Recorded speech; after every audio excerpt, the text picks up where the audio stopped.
kepada seluruh peserta dipersilahkan untuk menempati kursi yang di depan terlebih dahulu. Terima kasih.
Menyanyikan lagu kebangsaan Indonesia Raya yang akan dilanjutkan dengan Mars Fosei. Hadirin dipersilahkan untuk berdiri.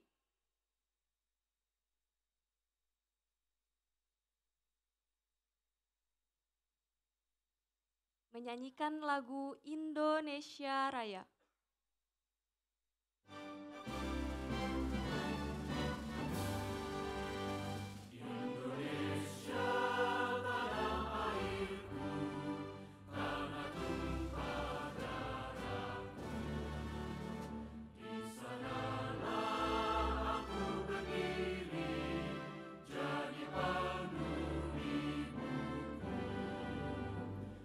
Indonesia kebangsaan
Robbani, tempa dirimu untuk bangun bangsa madani.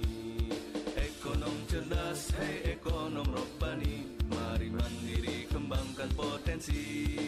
Berjuang jangan mengeluh meski tubuhmu berpeluh, karena kemiskinan semakin membunuh. Bertransaksi adil, tinggalkanlah tipu daya, yakinlah ekonomi Islam kan jaya. Yakinlah ekonomi Islam kan jaya. Bangkitlah, bangkitlah pemuda mulia, bersatu padu lintasi khatulistiwa.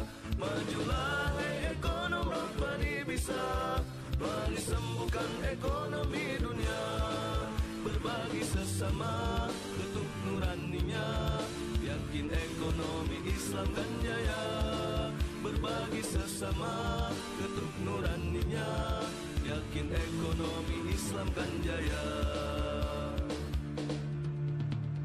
Ha ha ha ha ha ha ha ha.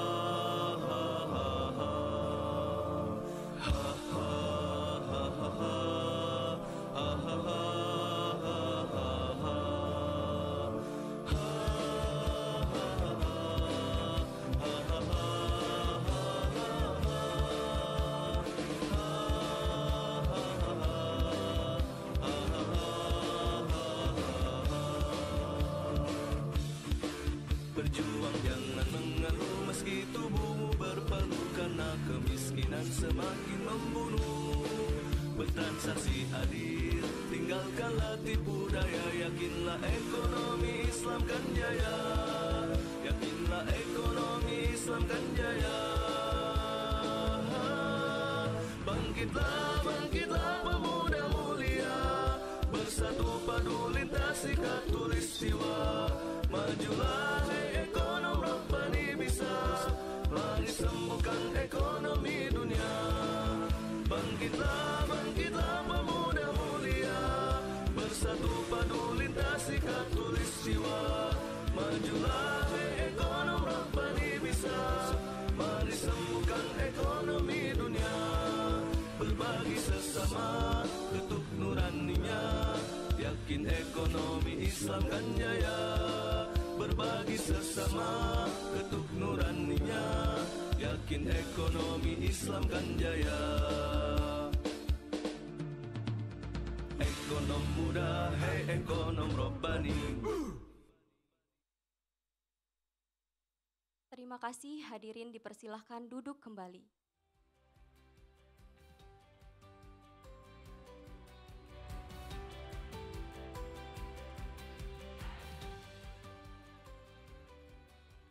Assalamualaikum warahmatullahi wabarakatuh. Selamat siang, salam sehat, salam bahagia, dan salam sejahtera untuk kita semua. Sebagai langkah awal, marilah kita buka acara ini dengan membaca Al-Basmalah. Bismillahirrahmanirrahim.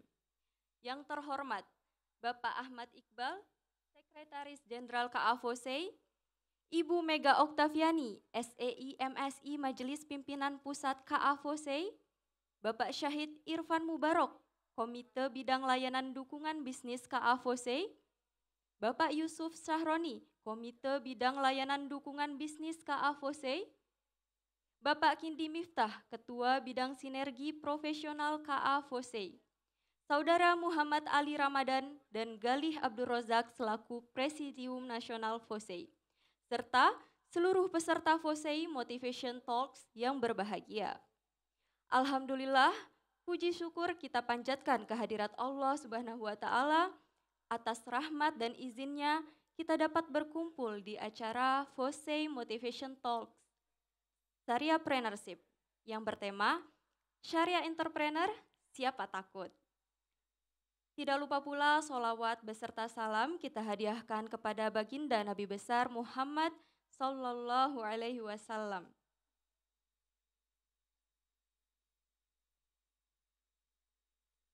Para hadirin yang berbahagia, dengan sangat antusias saya izin memperkenalkan diri selaku MC pada hari ini yaitu Anissa Kartika Oktavia yang akan memandu acara hingga akhir nanti. Selanjutnya mari kita dengarkan pembacaan ayat suci Al-Quran yang akan disampaikan oleh Saudara Wildan Haki dari Badan Pengurus Regional Jabodetabek. Kepada Saudara Wildan kami persilahkan.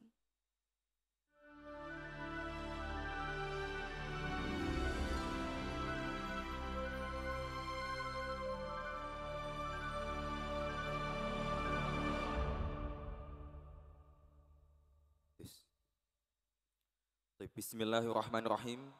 Assalamualaikum warahmatullahi taala wabarakatuh.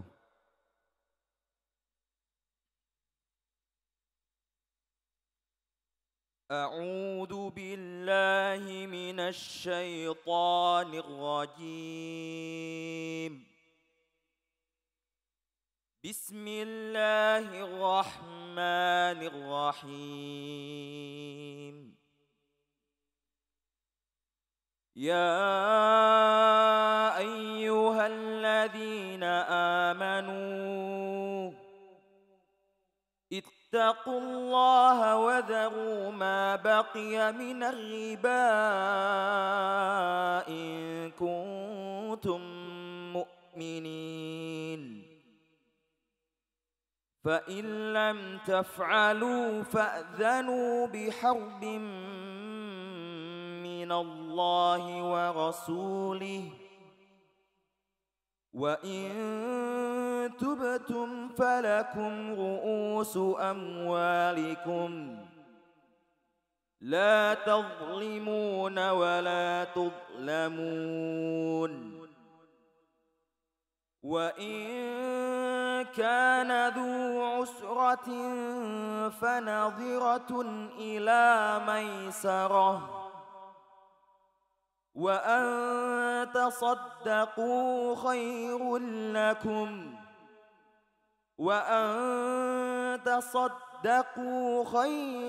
لكم إن كنتم تعلمون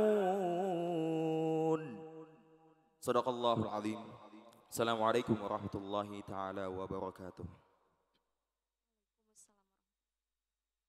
Terima kasih kepada Saudara Wildan atas lantunan ayat suci Al-Qur'annya. Semoga membawa keberkahan bagi acara ini.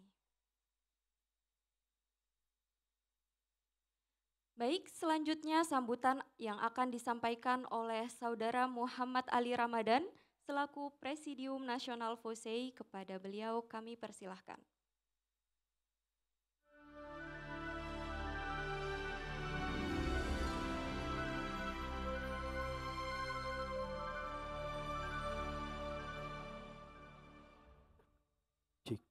Bismillahirrahmanirrahim. Assalamualaikum warahmatullahi wabarakatuh. Biar kita lebih semangat, saya izin jargon ya para hadirin semua. Jika saya bilang ekonom robbani, semua jawab bisa. Seperti itu ya. Oke. Ekonom robbani? Bisa. Ekonom robbani? Bisa. Ekonom robbani? Bisa. Tepuk tangan untuk kita semua. Alhamdulillah wassalatu wassalamu ala rasulillah sayyidina Muhammad abdillah wa ala alihi wa sahbihi mawalah la hawla wa la quwata illa billah. Yang kami hormati, yang kami taati pula para senior yakni Pak Ahmad Iqbal selaku Sekretaris Jenderal KFOSEI dan juga Pak Yusuf Sahroni, Pak Syafiq Irfan Mubarak dan juga Mbak Eka dan Bang Kindi selaku pengurus dan alumni kami di Korps Alumni FOSEI dan juga para pengurus FOSEI nasional dan juga tak lupa para peserta KASEI yang hadir dalam agenda FOSEI Motivational Talks ini. Pertama-tama marilah kita panjatkan puja dan syukur kehadirat Allah Subhanahu wa taala yang mana pada kesempatan siang ini kita bisa hadir dalam agenda yang insyaallah penuh barokah ini. Dan juga tak lupa pula salawat serta salam semoga tetap tercurahkan kepada junjungan Nabi besar kita Nabi Muhammad SAW yang mana dengan perjuangan beliau kita bisa menikmati zaman yang terang benderang ini ad-dinul Islam. Para hadirin semua, saya ingin memperkenalkan sedikit tentang FOSEI. Bahwasanya FOSEI merupakan organisasi mahasiswa tingkat nasional yang mana berfokus terhadap ekonomi Islam, yang berdiri dari tahun 2000. Alhamdulillah 24 tahun ini FOSE telah meraih banyak prestasi dan kami telah tersebar di 15 regional dari ujung Aceh hingga Maluku, seperti itu. Tepuk tangan untuk kita semua. Dan alhamdulillah 24 tahun ini kita telah memiliki 256 kelompok studi ekonomi Islam di seluruh kampus Indonesia dan juga telah hadir 7.000 lebih anggota yang berada di seluruh kampus di Indonesia. Masya Allah sekali para pendakwah ekonomi muda kita. Bapak Ibu sekalian yang mana di sini kita juga kolaborasi dengan ISF. Ini membuktikan bahwasanya FOSE terus istiqomah dalam mendakwahkan ekonomi Islam, yang mana peran pemuda sangatlah penting dalam dakwah ekonomi Islam ini. Mungkin hanya itu yang bisa kami sampaikan, kurang lebihnya kami mohon maaf yang sebesar-besarnya. Akhirul kalam, wabillahi taufiq wal hidayah. Wassalamualaikum warahmatullahi wabarakatuh.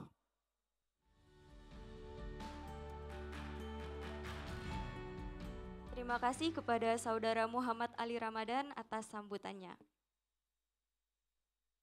Untuk memberikan arahan dalam acara ini, kami mengundang Bapak Ahmad Iqbal, Sekretaris Jenderal KA FOSE, untuk memberikan keynote speech. Kepada Bapak Ahmad Iqbal kami persilahkan.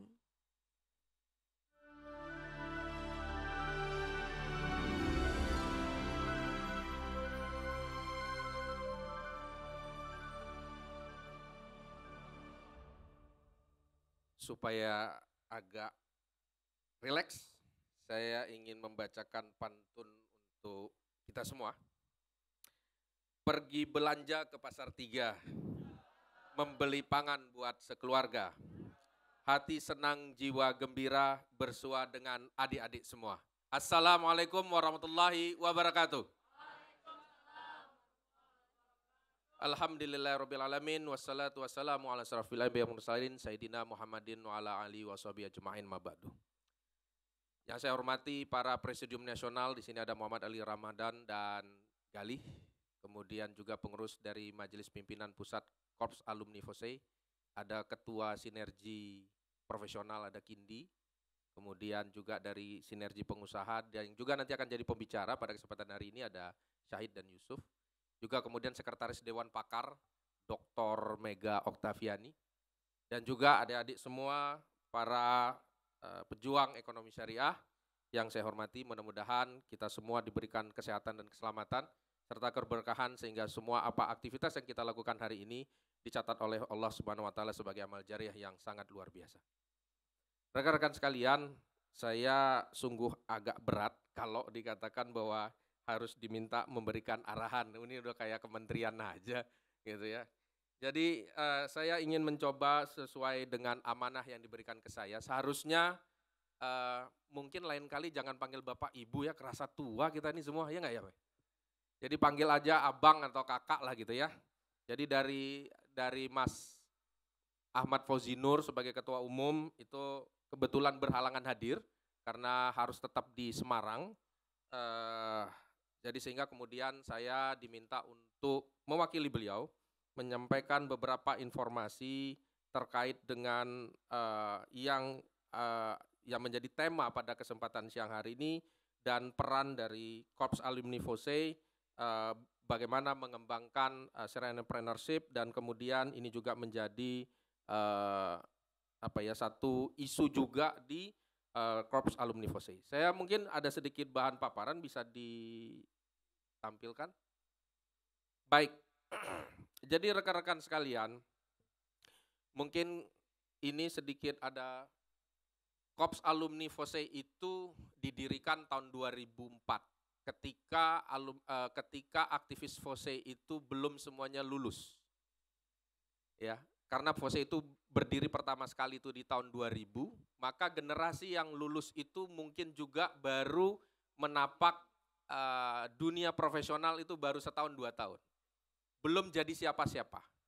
Tapi kemudian alumni FOSE itu merasa bahwa perjuangan ekonomi syariah tidak bisa berhenti hanya di bangku perkuliahan. Dan itu terbukti bahwa sampai hari ini ekonomi syariah masih terus tumbuh dan masih terus perlu diperjuangkan agar kemudian berkembang luas dan memberikan manfaat bagi masyarakat luas. Maka kemudian sekelompok alumni FOSE merasa perlu untuk mendirikan Korps Alumni agar ada satu wadah yang menjadi kelanjutan bagi perjuangan pengembangan ekonomi syariah. Nah, sehingga dengan demikian pada tanggal 11 Juli 2004 itu dideklarasikan di Bandung, dan kemudian saat ini sudah berbadan hukum perkumpulan baru 3 tahun yang lalu. Nah, ini juga berterima kasih kepada kepengurusan sebelumnya yang juga Kindi juga ada di situ, sehingga akhirnya Korps Alumni FOSE itu akhirnya berbadan hukum. Jadi dari 2004 berbadan hukumnya baru 2021. Begitulah perjuangan kita, dan anggota KAFOSE itu adalah merupakan individu dan atau anggota organisasi alumni KASE. Sehingga dengan demikian satu pesan yang ingin disampaikan kami kepada adik-adik semua, bahwa ketika sudah lulus, perjuangan pengembangan ekonomi syariah itu jangan berhenti, tapi harus dilanjutkan. Yang sebelumnya masih pada tataran teori, tataran konsep, tataran uji coba praktek, lalu kemudian di dunia praktisi diimplementasikan di tengah-tengah komunitas masyarakat. Dan tentunya ini yang kita berharap bahwa nantinya perjuangan adik-adik di FOSE itu berlanjut di tengah-tengah masyarakat sebagai anggota masyarakat menjadi alumni FOSE. Ini sedikit profil kami dideklarasikan Nah, ini adalah struktur dari Majelis Pimpinan Pusat pada kesempatan hari ini yang kita berdiri membentuk ada 5 ketua utama. Pertama, ketua pengembangan organisasi, ketua hubungan internasional, sinergi profesional, kemudian sinergi wirausaha, dan juga kebijakan publik dan jaringan strategis. Dan ini juga kita lengkapi dengan beberapa dewan pembina, dewan pengawas, dan dewan pakar. Nah, di mana beberapa alumni-alumni FOSE itu sekarang banyak yang sudah doktor. Nah, salah satunya dewan pakarnya ada di sini, Dr. Mega. Jadi masih muda-muda tapi semua sudah doktor-doktor. Mungkin yang zaman kami rasanya jadi doktor itu kalau udah umurnya ya di atas 45 tahun gitu ya, tapi sekarang rasanya doktor itu umur 30 tahun juga sudah banyak. Dan sehingga dengan demikian nama-nama yang ada di sini ya adik-adik bisa lihat bahwa itu semuanya adalah alumni FOSE. Bahkan ada yang sudah profesor juga.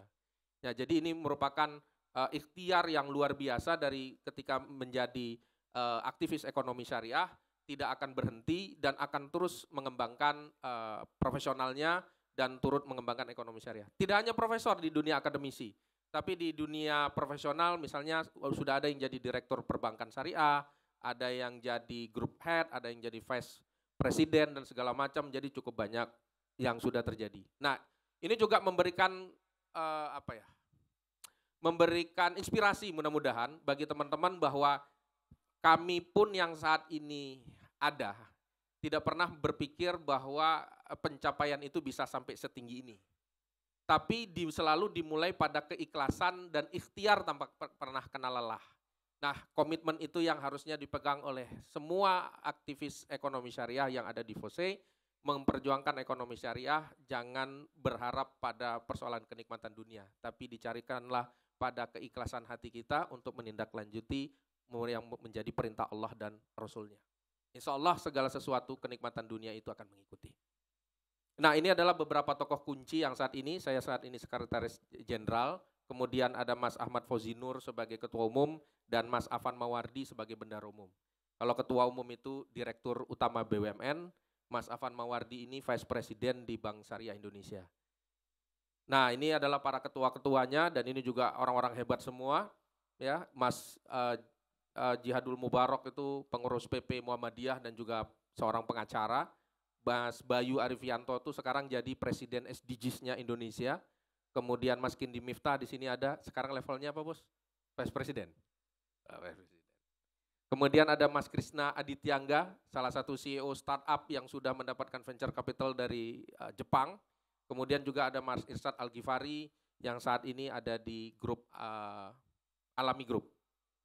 Nah, ini merupakan pembagian kerja yang sedang kita kerjakan saat ini untuk para alumni FOSE. Saya akan fokus kepada sedikit setelah perkenalan tentang KFOSE, saya akan sedikit fokus kepada tema yang akan kita angkat pada hari ini tentang syariahpreneurship.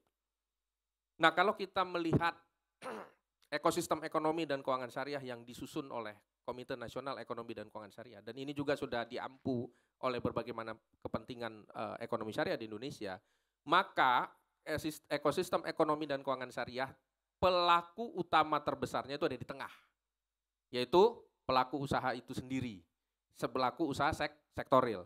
Baik itu dia mulai levelnya mustahik, naik ke ultramikro naik ke mikro ke kecil, menengah ke korporasi.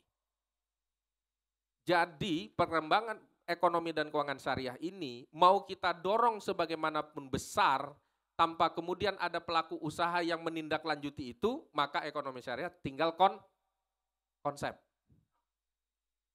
Nah, oleh karenanya tema ini pada kesempatan siang hari ini sangat tepat.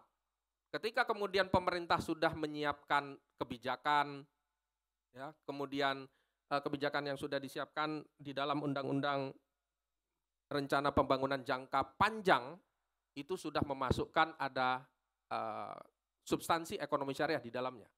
Jadi negara ini sudah mengakui bahwa salah satu sumber ekonomi pertumbuhan baru itu ada ekonomi syariah di dalamnya. Lalu kemudian banyak badan-badan yang terkait dengan ekonomi syariah di pemerintah. Ada Badan Penyelenggara Jaminan Produk Halal, kemudian ada Badan Penyelenggara Haji lagi baru sekarang, ada BPKH, kemudian ada bank syariah yang juga besar, asuransinya juga ada, pasar modalnya juga ada, sukuk negara ada, sukuk korporasi, apalagi yang nggak ada. Hampir semuanya ada, tapi itu tidak akan bisa besar kalau kemudian para pelaku usaha sektoril itu tidak memanfaatkan itu. Maka tema pada hari ini penting untuk mengenabler, memperbesar lagi ekosistem ekonomi dan keuangan syariah. Tak ada gunanya kita perbesar bank syariah tanpa kemudian pelaku usahanya juga tidak membutuhkan layanan perbankan syariah. Karena mengingat Indonesia ini sistem ekonomi dan keuangan syariahnya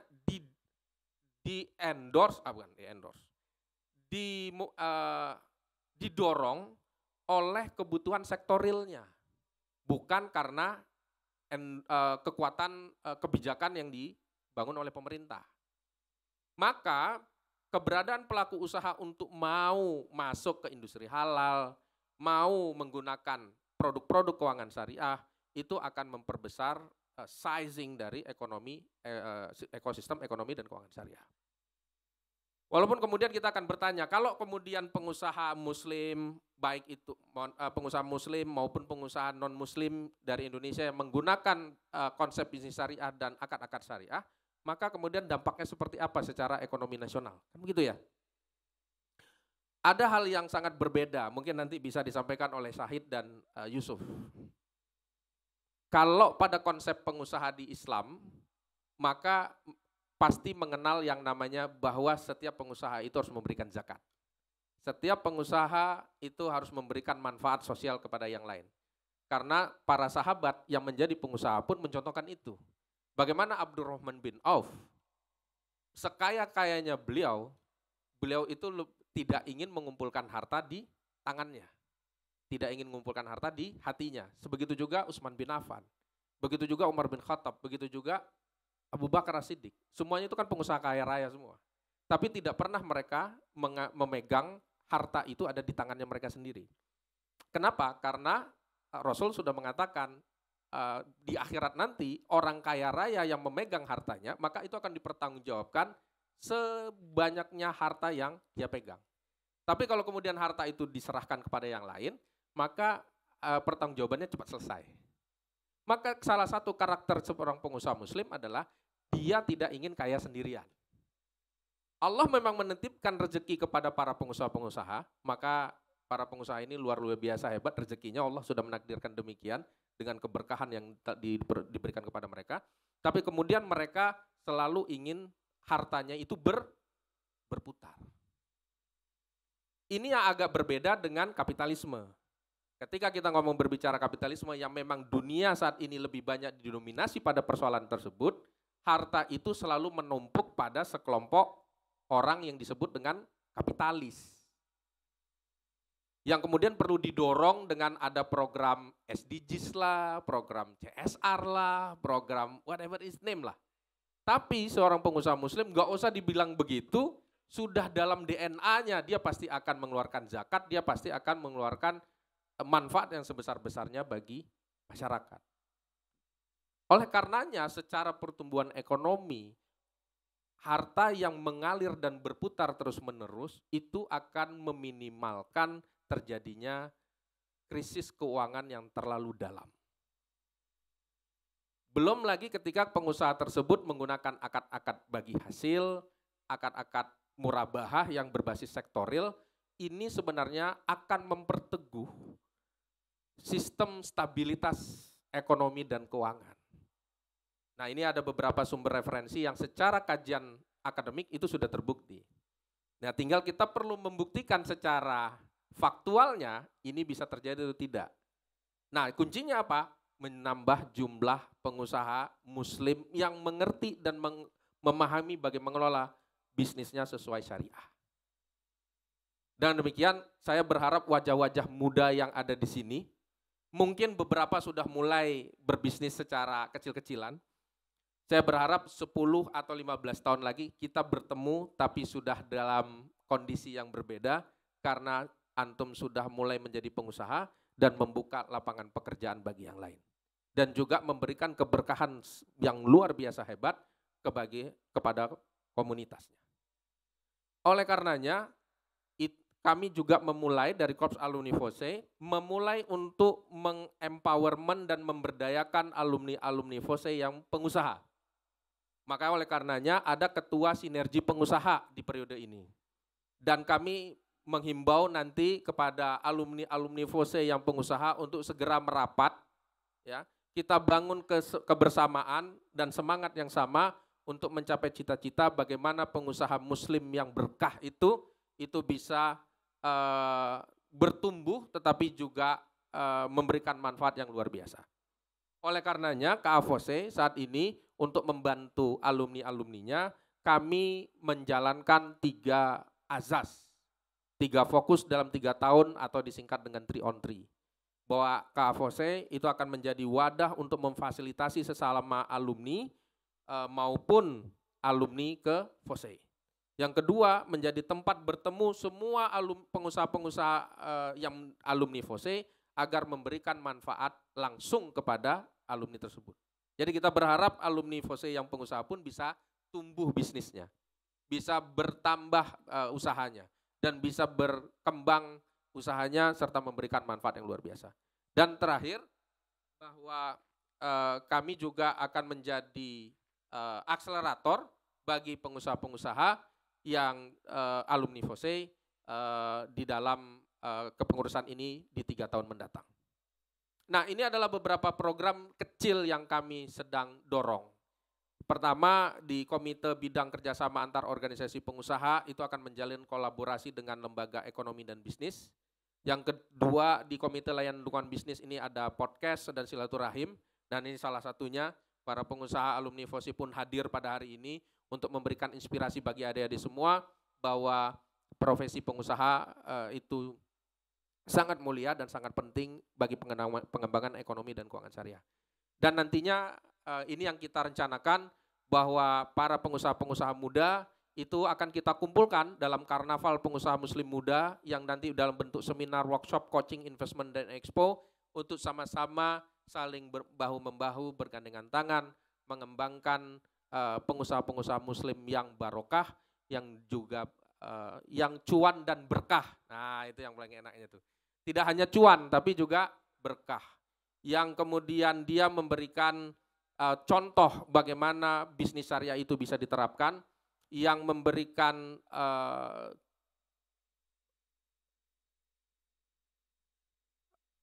sebagai role model bagi pengusaha-pengusaha muslim yang lainnya, tidak hanya yang dia bukan hanya sekedar muslim, tapi bagaimana mengelola bisnisnya sesuai prinsip syariah, produknya kalau memang wajib sertifikasi halal ya harus sertifikasi halal, yang ketika mengelola keuangannya juga harus sesuai dengan prinsip syariah, yang ketika membutuhkan pembiayaan atau berakad juga menggunakan akad-akad syariah. Ke depan Indonesia saat ini dan ke depan Indonesia akan banyak di pelaku aktor ekonomi kita itu akan lebih banyak anak-anak muda. Dan alumni FOSEI merupakan bagian daripada itu. Oleh karenanya kami di kesempatan yang berbahagia ini juga menghimbau kepada alumni-alumni FOSEI untuk mengambil peran dalam setiap posisi profesionalnya saat ini untuk mengembangkan ekonomi dan keuangan syariah dan berkolaborasi bersama sehingga insya Allah itu akan tercapai. Dan kepada adik-adik semua, kami menitipkan pesan pada saat masih di mahasiswa, konsistenkan untuk terus belajar tentang ekonomi syariah. Sebagaimana Mars tadi, Mars ya? Hipna apa Mars? Mars. Bahwa persoalan ekonomi dunia itu harus diselesaikan dengan ekonomi Islam. Keyakinan itu tidak boleh luntur. Ya, baik itu di bangku perkuliahan maupun di setelah lulus nanti. Dan kita harus menjadi aktor-aktor yang memberikan contoh bahwa ekonomi Islam bisa memberikan solusi atas persoalan ekonomi dunia. Itu saja yang mungkin dapat saya sampaikan. Mohon maaf kalau ada hal-hal yang kurang berkenan. Semoga kita terus istiqomah memperjuangkan ekonomi syariah, menjalankan ekonomi syariah, mengembangkan ekonomi syariah, baik itu di bangku perkuliahan maupun di dunia profesional nanti. Sampai bertemu kembali dengan kami kalau nanti antum semua sudah lulus, sudah ada wadahnya untuk kita sama-sama berjuang, melanjutkan karya-karya kita ke depan, membangun negeri ini. Terima kasih. Assalamualaikum warahmatullahi wabarakatuh. Waalaikumsalam warahmatullahi wabarakatuh. Terima kasih kepada Bapak Ahmad Iqbal atas keynote speech-nya. Baik, sebagai informasi, acara FOSEI Motivation Talks ini bertujuan untuk memperkenalkan konsep kewirausahaan yang berlandaskan prinsip-prinsip ekonomi Islam, khususnya bagi generasi muda yang ingin membangun usaha syariah atau mungkin yang sudah memiliki usaha namun baru mulai untuk mempelajari ekonomi Islam. Nah, setelah ini jika peserta ingin mengetahui lebih dalam lagi tentang ekonomi syariah, bisa mengunjungi booth FOSEI di area Hall B, ikuti juga games dan kuis ekonomi Islamnya untuk mendapatkan merchandise secara gratis. Ya, sekali lagi saya ucapkan selamat datang dan terima kasih kepada seluruh peserta yang telah hadir di acara FOSEI Motivation Talks hari ini. Tema yang kita angkat adalah Syariah Entrepreneur, siapa takut? Nah, sebuah tema yang mengajak kita untuk mengenal lebih dalam tentang bagaimana prinsip-prinsip ekonomi syariah dalam dunia bisnis. Dan acara ini diharapkan dapat memberikan bekal bagi kita semua, khususnya para kader FOSEI untuk menjadi wirausaha yang berlandaskan syariah. Ada kabar baik lagi, untuk 3 orang penanya terbaik akan mendapatkan voucher belanja di tenan Halalicious Culinary Festival, ada di Hall B. Baik, agar tetap semangat, kita jargon dulu ya teman-teman. Kalau saya bilang ekonom robani, jawabannya? Bisa, oke. Kita mulai ya. Ekonom robani? Ekonom robani? Ekonom robani? Takbir, Allahu Akbar. Alhamdulillah, semoga takbirnya melangit ya sampai memanggil malaikat untuk membersamai majelis kita pada hari ini.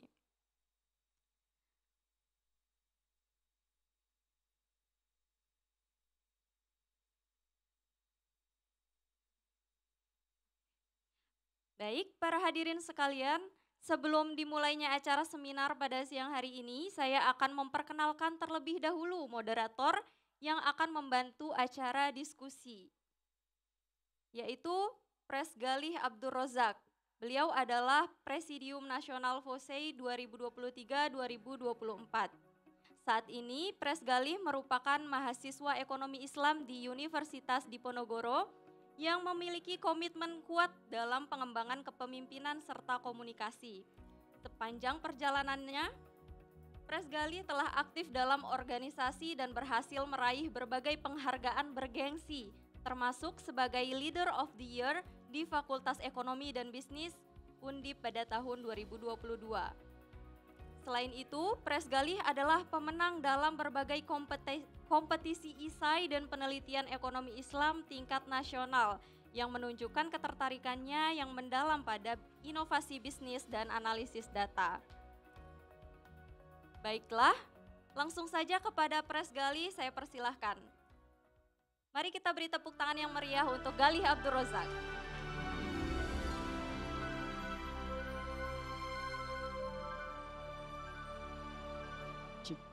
Oke, baik. Karena tadi Bang Iqbal mulai dengan pantun, izinkan mulai dengan pantun juga. Oke, boleh dijawab dengan cakep ya. Oke, setiap lebaran makan ketupat. Kaldunya mantap dan sangat pekat. Yang jauh mari segera mendekat dan yang sudah dekat mari kembali merapat. Ayo yang di belakang bisa dibantu dikondisikan ya panitia. Itu karena ada yang masih belum dapat kursi, jadi minta tolong dikondisikan. Oke, lanjut pantun kedua. Ada siang, ada malam, ada yang bangkit, ada pula yang terjatuh. Izin memulai dengan salam. Assalamualaikum warahmatullahi wabarakatuh. Bismillahirrahmanirrahim. Rabbi syrah li sadri wa yassir li amri wahlul 'uqdatam min lisani yafqahu qawli. Alhamdulillahilladzi bi ni'matihi tatimmus sholihat. Segala puji bagi Allah atas kenikmatannya kebaikan menjadi sempurna. Alhamdulillah pada kesempatan siang hari ini dengan kesempurnaan nikmatnya kita bisa berkumpul, bisa menjadi salah satu titik krusial temu kangen mungkin ya bagi kawan-kawan FOSEI dan KFOSEI. Kemudian bagi kawan-kawan yang mungkin belum mengenal FOSEI bisa mengenal FOSEI pada momen kali ini. Dan pada kesempatan kali ini sesuai dengan tema yang telah diberikan, kita akan membahas terkait syariah entrepreneurship gitu. Yang mana ini merupakan hal yang menjadi keresahan bagi kami semua terutama ya. Kami yang termasuk bagian dari ya masih menerka. Kira-kira besok mau jadi praktisi, akademisi atau entrepreneur ya gitu. Nah, salah satu titik krusialnya adalah dengan adanya agenda pada siang hari ini. Sehingga nanti bagi kawan-kawan yang mungkin masih bingung kira-kira bisnis apa yang cocok ya?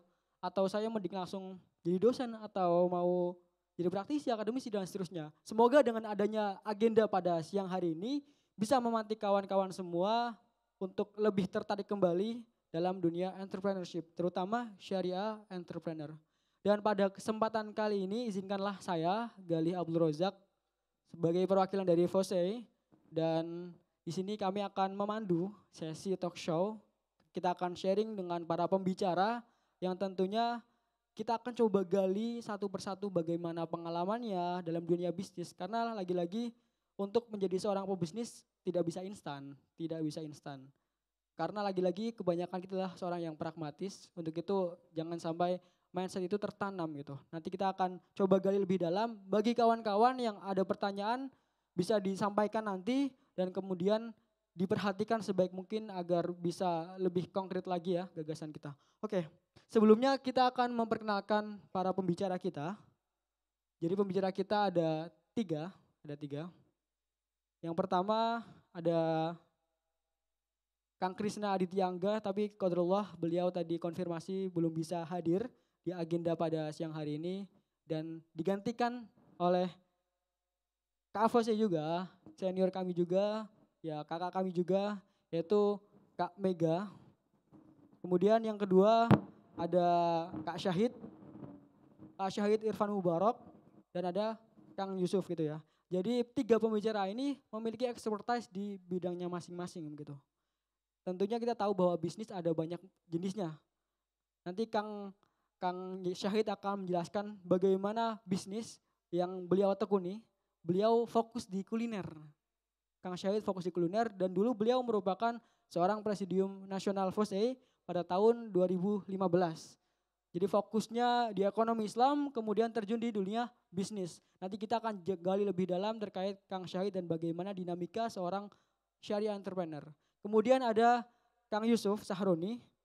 Beliau juga merupakan kader FOSEI juga dan sekarang masuk ke dalam kepengurusan di KFOSEI juga. Beliau fokus bisnisnya adalah di Love Project ya. Jadi nanti teman-teman di sini banyak mahasiswa pasti kemana-mana pakai sepatu, pakai sandal dan seterusnya. Nanti kita akan berkenalan dengan teman jalan begitu ya Kang ya, teman jalan. Kemudian ada juga Kak Mega, beliau luar biasa, masuk ke dalam kepengurusan MPP KFOSEI Pusat, kemudian seorang dosen juga dan seorang pebisnis juga. Pebisnis di dunia fashion. Jadi nanti kita akan gali, ada fashion ada, kuliner ada, dan di tadi Love Project ada juga. Kepada ketiga pembicara kita sambut dengan tepuk tangan yang meriah.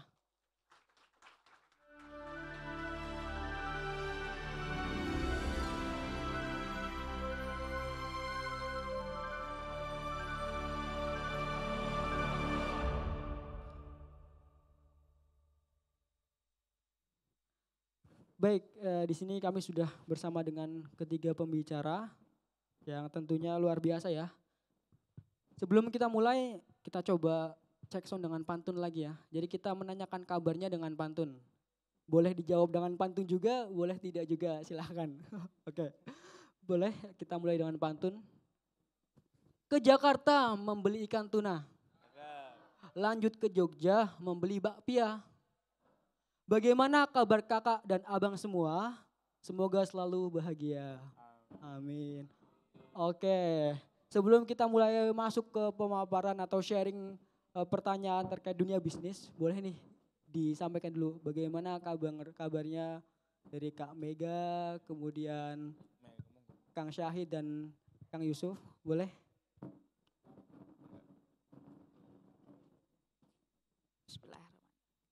Assalamualaikum warahmatullahi wabarakatuh. Ini jujur saja Masya Allah banget. Kalau bukan Fose, saya udah pergi dari sini. Baru tiba, Gali, Kak. Gantiin Bang Krisna ya, Masya Allah ini Gali luar biasa. Alhamdulillah kabar saya baik. Sehingga saya mampu menerima tawaran dari Presnas kali ini. Seperti itu ya.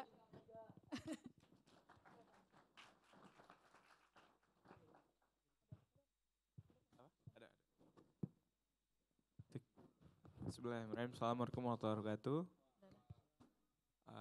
Alhamdulillah Pak Pres, kabar saya baik. Baru tiba 12:30 ya dari Bandung. Ini kita berdua dari Bandung nih jauh-jauh di sini buat sharing sama teman-teman adik-adik mahasiswa dan yang lainnya ya, Masya Allah. Luar biasa, semangat kami, semangat muda. Insya Allah mudah-mudahan makin banyak konglomerat yang hadir ya ke depan di ruangan ini gitu. Jadi semangat sekali kita dan alhamdulillah luar biasa sehat gitu. Oke, alhamdulillah ya. Lanjut nih Kang Yusuf, gimana kabarnya dari Bandung juga nih, sama-sama Jawa Barat? Ya, alhamdulillah baik gitu ya, ngerasa merinding gitu ya datang ke sini. Karena dulunya saya posisinya duduknya di sana. Ya Allah. Insya Allah yang teman-teman di sini bisa jadi pembicara nanti. Ya, sekarang ada posisi di sini. Mungkin roda akan berputar. Jadi semoga adik-adik semua yang ada di sini siap-siap menjadi seorang ekonom robani yang akan bisa hadir di depan kita juga. Oke, Dan ya saya akan amin. di belakang lagi sama Pak Iqbal gitu. Oke. Bareng Pak Iqbal. Luar biasa, luar biasa. Dulu para pembicara kita duduk seperti teman-teman di belakang begitu. Mencatat, bertanya, dapat door prize, dapat merchandise. Tapi kedepannya barangkali kawan-kawan yang akan menggantikan menjadi pembicara. Amin. Oke, karena kita terbatas waktu, nanti kita ada sholat asyar juga. Langsung nih kita masuk ke sesi talk show. Namun sebelumnya boleh nih diperkenalkan dulu bagaimana background dulu sebelumnya, nama lengkap, asal daerah. Barangkali di sini ada yang dari satu daerah yang sama atau kampus yang sama. Kemudian bagaimana latar belakangnya dan bagaimana awal mula merintis bisnisnya. Boleh nih dikenalkan bisnis apa yang sedang digeluti sekarang. Tadi kan Kak Mega itu di bisnis fashion, Kang Syahid di bisnis kuliner, dan Kang Yusuf di bisnis tadi Love Project gitu ya. Fashion. Fashion juga ya, F&B juga. Oke, ini karena tadi dimulai dari Kak Mega, sekarang lanjut oleh Kang Syahid. Boleh Kang dikenalkan bagaimana dulu waktu awal mula merintis bisnis dan bisnis apa yang sedang ditekuni? Terima kasih Mas Gali ya, Pres Gali. Perkenalkan saya Syahid Irfan Mubarok, saya 2011, angkatan 2011 dari Universitas Pajajaran. Dulu jadi aktivis KSE, ISEK, dan sempat jadi Presidium Nasional, waktu itu Presidium Nasional 1. Kemudian kenapa sih kok jadinya ke pengusaha gitu ya mungkin ya. Pertama karena saya terinspirasi sebetulnya dari Bang Yopi ya, Yopi Nursali ada nggak ya? Bang Yopi di belakang kalau nggak salah Ada tadi. di belakang ya.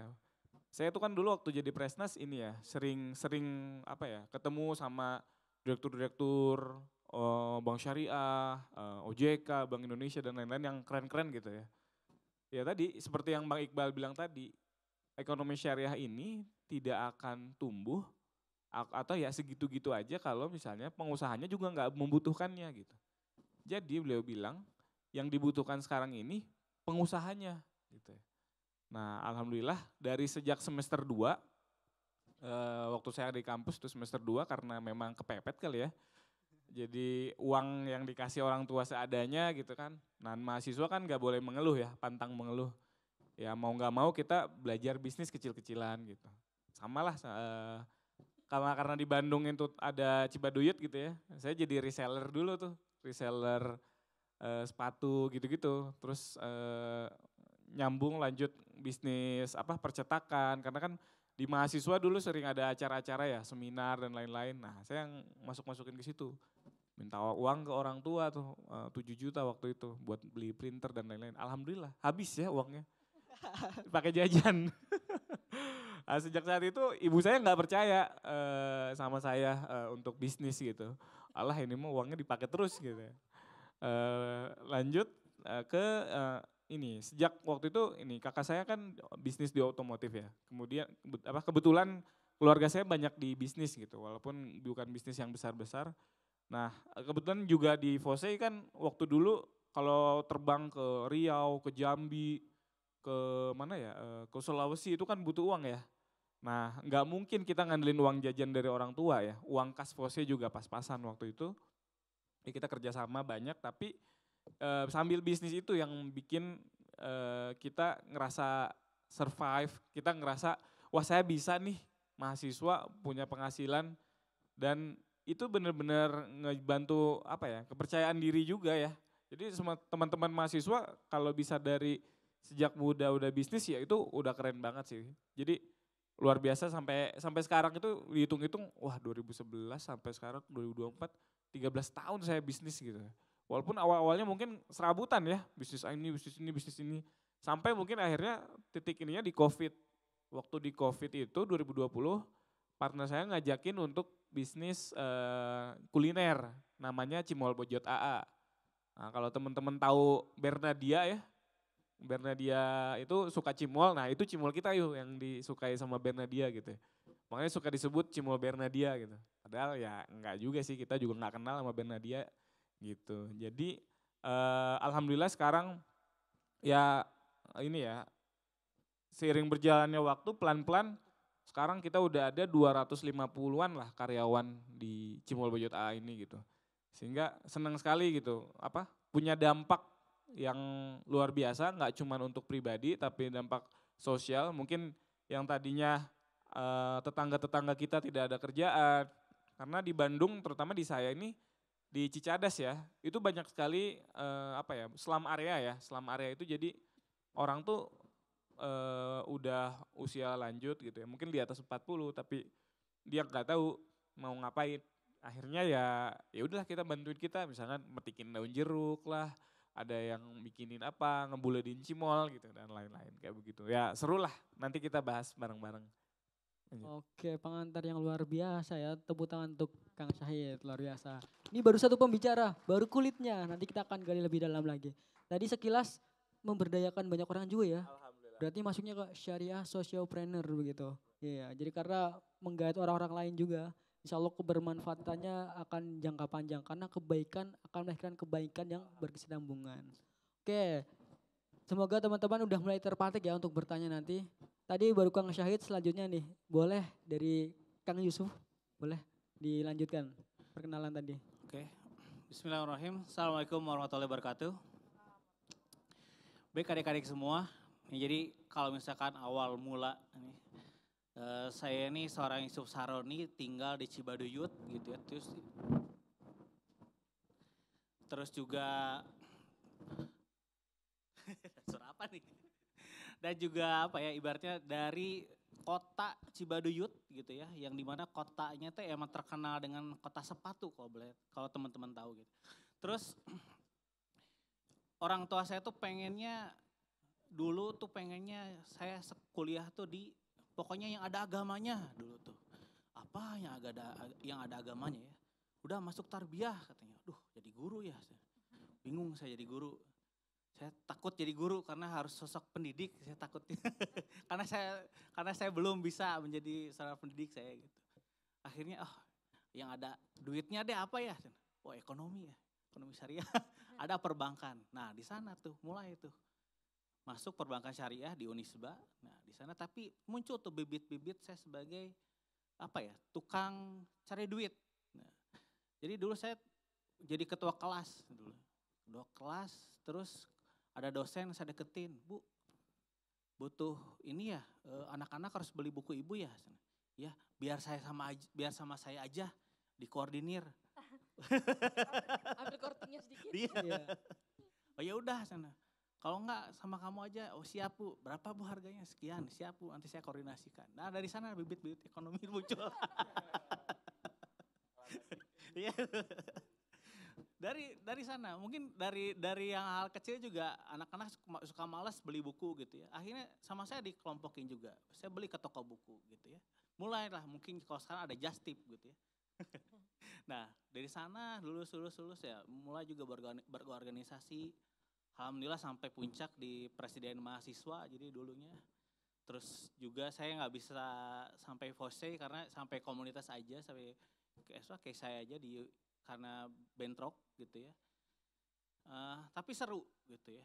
Kenapa seru di Kesai, di Yosi dulu kalau namanya Unisba, karena punya value yang beda. Dari setiap organisasi saya ngerasa beda aja. Ini forum ekonomi Islam tuh punya value yang beda. Apa yang beda? Bukan hanya profit yang dicari, tapi keberkahan yang dicari, kebermanfaatan yang dicari. Ini ya, gitu. Ada ya organisasi yang mengedepankan hal itu. Gitu. Nah, tersetrum lah saya tuh. Wah, ya kesetrum lah ke bahasa saya. Oh iya, semoga saya bisa. Gitu ya. Nah, terus akhirnya saya kerja dulu, lulus kerja gitu ya, kerja di suatu perbankan. Wah, ya gimana lagi ya, namanya lulus harus punya cuan. Ya udah kerja aja di perbankan. Walaupun bertolak belakang dengan hati saya. Wah, gimana nih posisinya? Saya di posisi ya, saya harus menafkahi keluarga dan lain-lain. Kehack lah Instagram saya. Kehack dengan banyaknya dakwah. Ya Allah. Wah, jangan nih. Wah, bla bla bla bla, mungkin tahu lah posisinya. Hijrah lah saya. Nah, hijrah, bangunlah perusahaan alas kaki, berkolaborasi dengan brand-brand sepatu nasional dan lain-lain, tapi pada akhirnya saya ditinggalkan, lalu saya bikin brand namanya LAF Project. Itu pun saya nggak ngerti brand. Saya cuma taunya, saya nggak ngerti branding. Saya taunya brand, nama doang. Akhirnya LAF itu singkatan dari nama anak saya, Langit Al Faruq. Saya cuma taunya gitu aja, oh Langit Al Faruq. Udah saya jadikan brand aja. Nah lalu COVID datang. COVID datang yang dimana semua orang frustasi. Ya, mau kayak gimana lagi nih posisinya? Tapi ya itulah pengusaha. Harus berani mengambil peluang dan juga tantangan dan juga resiko dan harus berani terus lanjut. Nah, Love Project malah tumbuh di era krisis. Yang asalnya saya sampai nggak punya rumah, mungkin kalau tadi Pak Iqbal bilang posisinya di mustahik, saya sampai berada di posisi mustahik. Saya nggak punya rumah, saya merintis Love Project dari kamar kosan, gitu ya, dari satuan, dan alhamdulillah sekarang bisa sehari 200 piece, berarti sebulan sudah 6.000 piece, dan kalau momentum besar bisa sampai 10.000 piece produk sepatu dijual di Indonesia sampai ke Asia Tenggara. Itu aja, terima kasih. Masya Allah, tuh tangan tukang Yusuf, luar biasa. Dinamika ceritanya, tadi sempat kerja di perbankan juga ya, di perbankan juga. Dari awal kuliah memang sudah berbakat bisnis ternyata. Mengakomodir buku-buku mahasiswa gitu ya. Biasalah mahasiswa kan butuh tambahan gitu. Tidak bisa mengandalkan orang tua gitu. Bagi teman-teman yang di sini mungkin ya hampir sama butuh ya bisa ditiru ya. Tiru Kang Yusuf tadi begitu. Kemudian tadi dijelaskan juga ya poin-poinnya bahwa beliau ikut di KASEI ternyata. KASEI Unisba. Poinnya adalah KASEI berbeda kalau kata beliau gitu. Banyak organisasi di sana-sana tapi ternyata KASEI berbeda begitu. Jadi teman-teman silakan nikmati perbedaan itu untuk menghasilkan perbedaan yang luar biasa juga. Oke lanjut nih. Tadi kuliner, F&B. Sekarang ini lebih luar biasa lagi karena beliau seorang dosen, dokter tadi ya, dokter katanya malah. Boleh Kak Mega diceritakan lebih detail lagi? Dosen yang punya bisnis juga tentunya jarang-jarang. Biasanya dosen itu fokusnya yang ngajar di kelas-kelas, kemudian dicari sama mahasiswa susah. Tapi sekarang ada nih role model kita, dokter, kemudian dulu juga beliau FYI-nya adalah pendiri KASEI di Makassar. Jadi ada salah satu KASEI di UIN Alauddin Makassar. Beliau adalah presiden KASEI pertamanya. Tepuk tangan untuk Kak Mega. Oke, boleh Kak Mega langsung Kak. Silakan kepada Kak Mega. Masya Allah ya, sebenarnya apa yang disebutkan Gali tadi itu merupakan satu marketing sebenarnya. Jadi terima kasih Mas Gali telah memberikan kesempatan. Jadi kalau tadi Mas Sahid dan Mas Yusuf berawal dari mahasiswa, kalau saya berbeda, berawal dari seorang dosen kegalauan akademik. Jadi kalau biasa galau perasaan, saya galau akademik. Sehingga terkadang saya lakukan tahajud akademik juga gitu. Tahajud akademik. Jadi kalau berbicara rentetan pengalaman di KASEI, seperti yang dijelaskan tadi Mas Gali adalah memang masa saya masuk di UIN 2007, UIN Makassar, karena tidak ada organisasi ekonomi syariah yang memang fokus ekonomi, sehingga masa saya sebagai sekretaris himpunan itu ada namanya kegalauan akademik juga. Nah, sehingga kegalauan-kegalauan inilah melahirkan sebuah KASEI yang dimana kita membentuk bersama di UIN Makassar adalah KASEI Forkais UIN Alauddin yang sudah 2 tahun berdiri.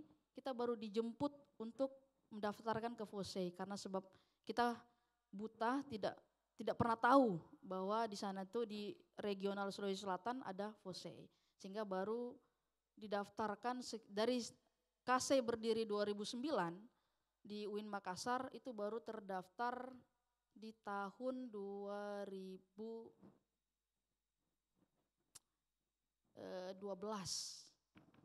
Jadi lama rentetan itu ketika baru bisa didaftarkan ke FOSEI. Tapi kita bergerak buat seminar terus. Bahkan di UIN sekalipun banyaknya politik tetap kita lakukan seminar dan seminar. Karena posisi saya pada saat itu himpunan sekretaris himpunan yang hampir menjadi ketua himpunan tapi gagal gitu. Jadi saya tidak sampai ke nasional. Saya hanya ikut lomba-lomba tapi tidak sampai ke nasional karena setelah saya lulus 2011 dapat beasiswa ke UII, akhirnya saya lanjut S2 dan di situ belum ada bisnis sebenarnya. Karena pikir dapat beasiswa terus ya dari S1 ya tidak perlu bisnis lah karena ada beasiswa gitu ya. Jadi benar-benar tidak pernah memikirkan bisnis pada saat kuliah. Karena berpikir ada beasiswa gitu ya udah saya fokus aja deh. Nah, ini mungkin pengalaman saya berbeda. Nah selanjutnya pada saat saya S2 karena dapat bisnis, dapat beasiswa, saya tidak pernah memikirkan sedikit pun. Jadi belajar dan terus belajar, membaca dan terus membaca. Itu yang saya lakukan. Nah ketika saya menulis, tulisan saya dihargai oleh Kemenak. Kemenak memberikan pada saat itu hibah sekitar 50 juta. Di situ saya kaget. Wah ternyata satu tulisan itu bisa dihargai. Saya pikir ini dibeli atau apa ya? Akhirnya saya ditelepon Kemenak, karya itu dibeli. Setelah cair 50, terus ditambah lagi akhirnya. Karena untuk menjadi karya Kemenak, saya ini bentuk bisnis atau apa? Dari situ berpikir.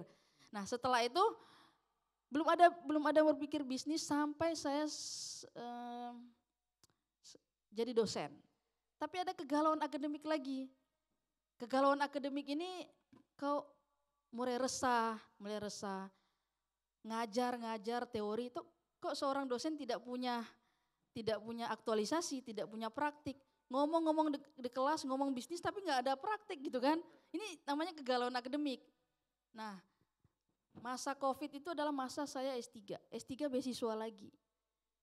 Saya pikir kayaknya tidak ada kesempatan, tidak ada aktivitas karena saya juga cuti mengajar, sisi lain sekolahnya sekolah by riset. Pada saat COVID tidak ada aktivitas, dipikir mungkin bisnis. Berawal dari bisnis pastelnya Makassar. Jadi dulu sempat terkenal. Jadi rumah itu karena kita buat map, jadi di Jakarta sampai kita tutup sekali, sampai hari ini pun tertutup, udah nggak jual pastel Makassar itu masih ada yang datangin. Karena memang persoalan SDM. Dulu banyak mahasiswa di rumah yang kuliah, tapi karena sudah lulus dan kerja akhirnya kita kekurangan SDM. Saya pikir wah ini nggak mungkin ini. Lama-kelamaan terinspirasi dari pameran Kemendagri, saya ngelihat. Dan saya ngelihat juga suami saya senang menggunakan batik yang dimana dia menceritakan gini nih, di luar begini harganya, begini harganya. Analisis saya jalan. Saya bilang kalau seandainya pasarnya suami saya seperti ini dan saya pasarnya seperti ini, wah saya menarik nih. Fashionnya ke apa? Lebih ke fashion, batik dan bordir. Kenapa saya ngeliat pasar dulu, lihat pasar, modelnya pasar dulu. Karena ngelihat di lingkungan. Jadi pada saat pertama itu, ini baru berjalan 3 tahun. Pertama kali itu saya bangun komunikasi dulu pada UMKM Pekalongan. Karena dulu saya sempat S2 di Jogja dan saya pernah di Jogja itu, walaupun fokus belajar di Jogja itu pernah kerja, tapi kerja bukan bisnis. Kerjanya menjadi kasir di rumah makan. Yang kedua, saya pernah kerja di toko batik. Nah, di situ saya bangun komunikasi sama UMKM Pekalongan untuk batik tulis. Saya bangun kerjasama ketika ini, itu tidak ada duit. Jadi saya berani dulu. Memang saya tahu potensi saya, bahwa potensi saya itu berani dulu. Persoalan duit itu nomor belakang. Jalan dulu. Setelah bangun komunikasi, saya ngelihat keadaan bahwa oh seperti ini, sepertinya bagus. Duitnya dari mana? Saya silaturahim dulu ke para pejabat. Kebetulan dulu saya pernah salah satu pejabat, salah satu mantan menteri, saya pernah kerja sama beliau sebagai edit video beliau. Saya silaturahim sama beliau dan ke rumah beliau, para pejabat juga banyak. Pada saat itu ditanya sama beliau, apa aktivitas sekarang? Saya masih ngajar Pak di Gunadarma. Apa potensi, apa tujuannya? Saya pengen sekali bisnis. Berapa modal yang dibutuhkan? Saya tidak perlu banyak Pak, tapi Bapak enggak usah kasih, karena berbicara syariah, Bapak enggak usah kasih saya duit, tapi tolong bayarkan semua yang saya sudah kerjasamain, saya bilang. Dibayarkan semua. Sampai berapa modalnya itu beliau yang bayar. Akhirnya saya jalankan. Dulu waktu COVID juga, masa COVID itu ada penjahit yang mau tutup. Saya ajak kerja sama Bapak, jangan tutup. Kita akan membangun kerjasama. Jadi ada beberapa UMKM yang hampir tutup, saya ajak semua kerjasama sehingga mereka menjadi karyawan saya hari ini. Jadi seperti itu. Luar biasa. Karena kita berbicara syariah, kita menghidupkan. Kalau tadi Pak Iqbal mengatakan bahwa kita di posisi bagaimana pebisnis lebih kepada membangun sosial, saya mungkin tidak lebih kepada berbicara zakat tetap, tapi itu urusan pribadi. Tapi lebih kepada membangun UMKM yang hampir tutup masa itu, yang konveksi hampir tutup, kita bangun kembali dan di situ melakukan kerjasama. Dan pasarnya memang ngelihat dari keadaan dan teman-teman seperti itu. Mungkin seperti itu, Pres. Oke, luar biasa. Tepuk tangan untuk Kak Mega. Tadi disampaikan ya bagaimana kegalauan akademik, ada tahajud akademik juga tadi, luar biasa. Jadi pasti di sini kita semua punya keresahan, punya ketakutan, punya kegalauan yang tadi Kak Mega sampaikan. Saya yakin pasti di sini juga banyak yang merasakan itu. Tapi beda kalau Kak Mega. Kak Mega itu keresahannya, turning point-nya adalah beliau adalah seorang pengajar. Ngajar teori tentang bisnis di kelas dan seterusnya. Tapi beliau merasa bahwa nah ini kalau misal saya cuma mengajar tapi saya tidak punya bisnisnya kurang konkret. Akhirnya beliau sampai terjun ke dunia bisnis. Kalau tadi Kang Yusuf, kemudian Kang Syahid itu kan dari mahasiswa memang sudah punya bakat-bakat seorang pebisnis begitu. Kalau Kak Mega benar-benar seorang akademik banget, akademisi, belajar dan belajar begitu. Jadi sekali lagi poinnya adalah tidak ada kata terlambat untuk memulai gitu. Yang penting berani memulai. Poinnya di situ. Oke. Tadi sudah kita kenal apa menjadi alasan kemudian masuk ke dunia bisnis, kemudian apa bisnis yang ditekuni dan seterusnya gitu. Oke, untuk selanjutnya karena waktu kita terbatas langsung kita coba menanyakan nih bagaimana pandangan dari Kang Syahid, Kang Yusuf dan Kak Mega dalam memandang ekonomi syariah ke depannya karena lagi-lagi kita tahu bahwa ekonomi syariah itu selalu dinarasikan bahkan tema National FOSE itu tahun ini adalah tentang halal value chain. Kemudian salah satu subtemanya terkait sociopreneur juga, syariah sociopreneur juga. Dan bahkan ketika tamu ilmiah nasional kita ada coaching klinik. Kita klasifikasikan, ada yang ke praktisi, ada yang akademisi, ada yang ke entrepreneurship juga.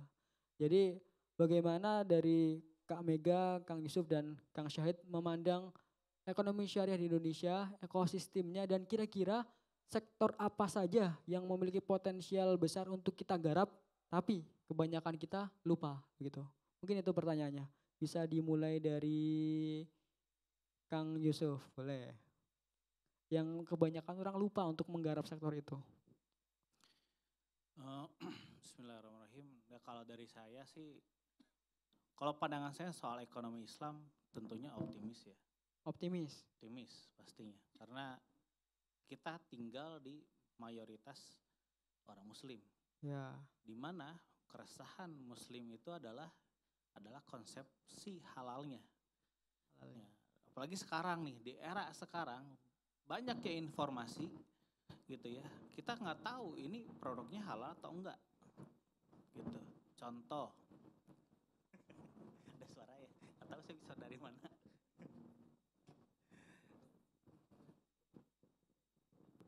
Cek.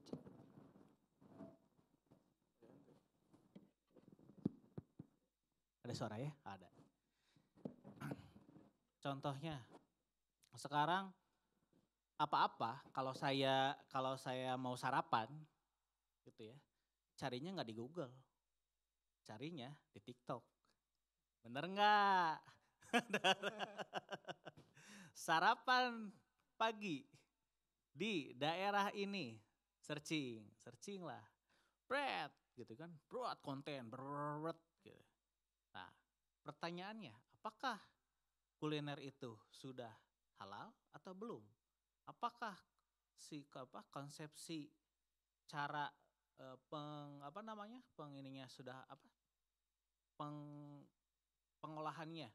sudah halal atau belum? Nah, ini banyak sekali potensi-potensi yang bisa digarap oleh kita semua sebagai pelaku muslim gitu. Terus juga wisata gitu. Indonesia tuh banyak banget wisatanya. Tapi sekali lagi, apakah sudah ada yang menggagas wisata muslim? Baru sedikit saya lihat gitu. Apakah ada pariwisata muslim yang menggait wisata-wisata yang bisa dieksplorasi di Indonesia? Belum banyak. Yang ketiga, digital. Digital marketing juga banyak potensialnya gitu ya. Tinggal konsep-konsep Islamnya dimasukkan ke dalamnya. Itu sih, Mas. Oke, jadi dari Kang Yusuf yang dipertegas tadi terkait halal value chain pada dasarnya ya. Dari hulu ke hilirnya begitu, dari aspek produksi sampai distribusi begitu. Memang kita seringkali lupa dan ternyata Kang Yusuf sangat ngikutin trennya Gen Z ya. TikTok kita mau butuh makan apa tinggal cari. Tempat makanan terenak di Jakarta, itu recommended kita lihat bintangnya dan seterusnya begitu. Dan itu sangat erat memang dengan kami begitu. Sebenarnya sudah tidak ada kata bingung untuk mau makan. Bingungnya malah bingung memilih mau makan apa begitu.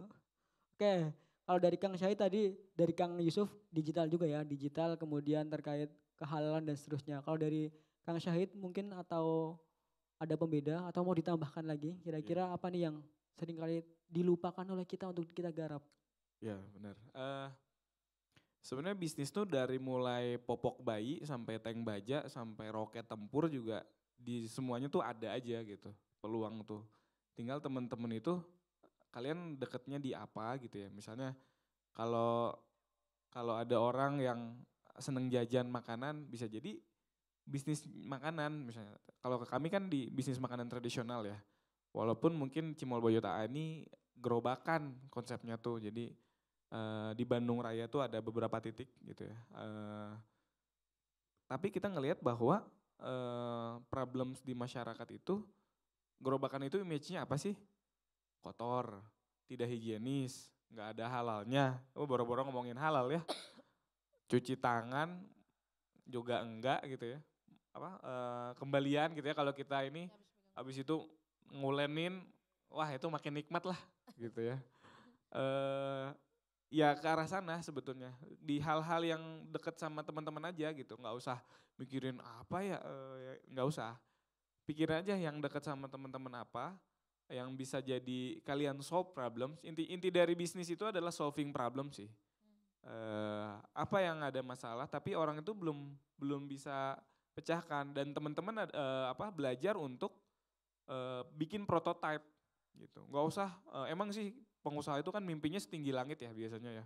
Wah saya pengen omset saya 100 miliar, 1 triliun gitu. Tapi mulai itu dari satu kok gitu. Mulai itu kalau misalnya dari kita ya, dari satu gerobak gitu. Dari 1 ke 2, ke 5, ke 10, dan seterusnya bisa aja. Target kita misalnya ke 1000 gerobak di Indonesia, bisa loh teman-teman. Amin gitu ya. Dan Hisana gitu ya, atau brand-brand besar sekarang itu kayak begitu kok gitu. Dulunya kecil gitu. Sampai bisa mencetak rekor triliunan tuh mulainya dari kecil gitu. Nggak ada yang langsung besar, nggak ada gitu. Jadi teman-teman buka mata dan benar-benar coba identifikasi apa sih sebetulnya yang bisa kita ini. Karena kan nggak bisa kita ngelihat misalnya peluang apa ya, tergantung orang-orang gitu. Oke. Sorry ya, dalam kasus ini ya, karena saya di industri halal, industri kuliner, itu salah satu tantangan kita adalah misalnya kita ke Cimol ada isi ayamnya gitu ya. Nah supplier ayamnya itu kan harus yang udah certified halal dong.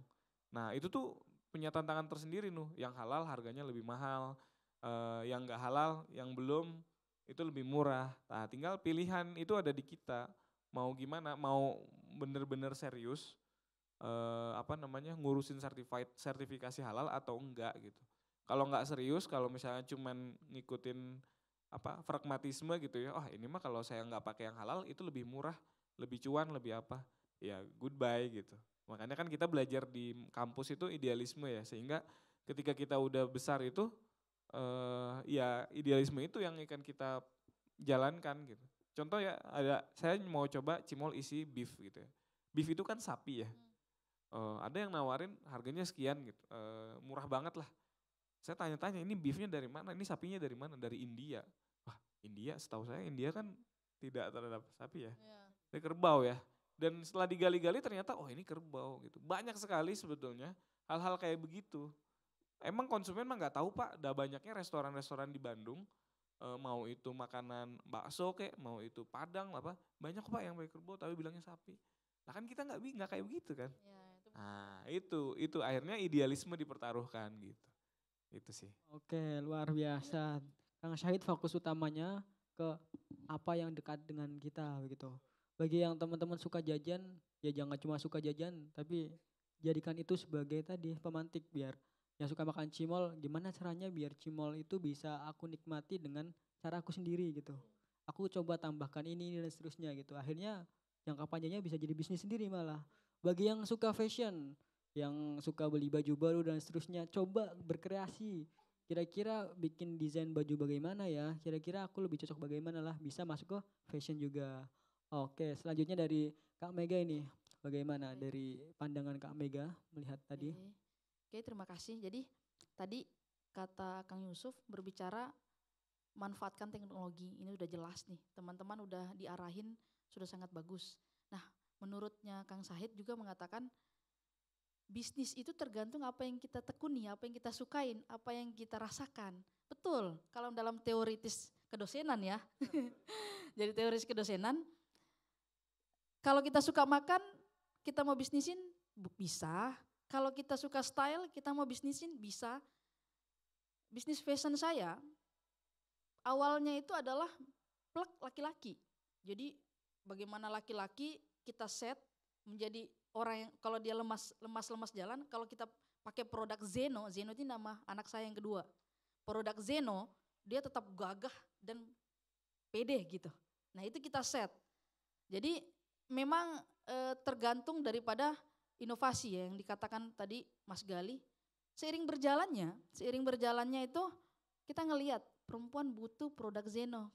Jadi beberapa ibu-ibu mengatakan suami saya menggunakan batiknya Zeno, bisa enggak ibu buat batik perempuan gitu. Nah kita inovasi dengan jahitan sum, jadi tidak ada kelihatan jahitan, itu adalah produk Zeno. Seperti yang saya pakai ini bukan promosi, cuma contoh. Nah yang kedua, di balik fashion saya, seperti yang dikatakan tadi Kang Said adalah itu ada beberapa macam bisnis yang terkadang kita lupakan tapi kita tidak rasakan dan memang harus seperti yang kita alami gitu, yang kita suka dan sebagainya. Di balik bisnis fashion yang kami alami, saya itu punya bisnis madu. Sudah keluar sertifikat halalnya.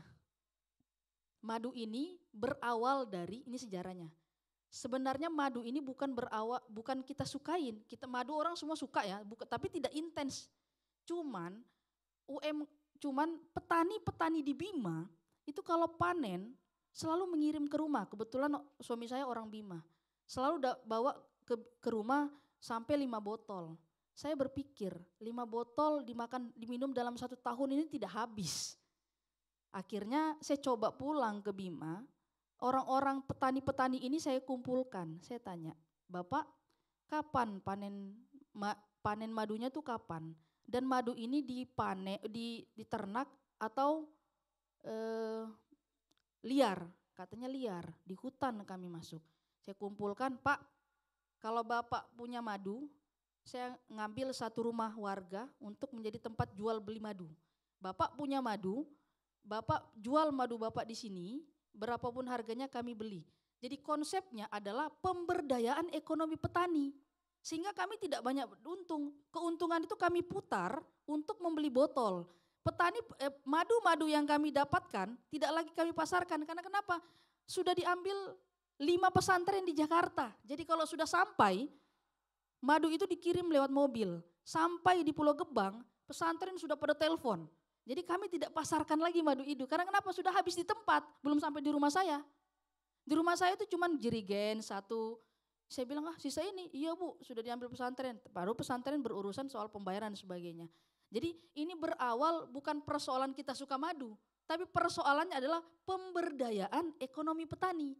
Kalau madu-madu petani itu tadi dibeli, uang hasil madu tersebut mereka membelikan obat bawang karena mereka di sana produksi bawang merah. Berawal dari itu.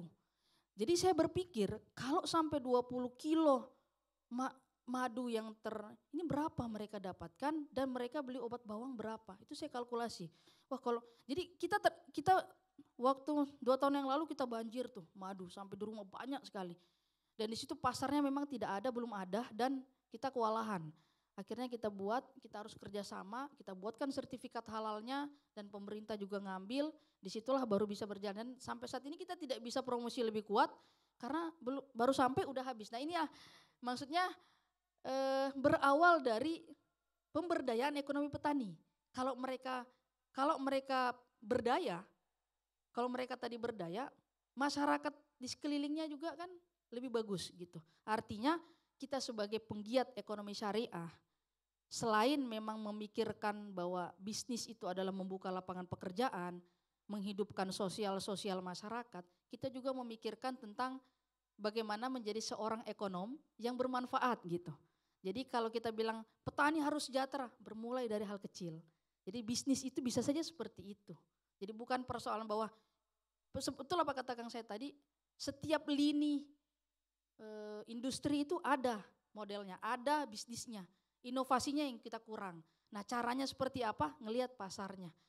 Jujur saja waktu pada saat madu itu namanya madu Esi, kebetulan Esi itu nama anak saya pertama.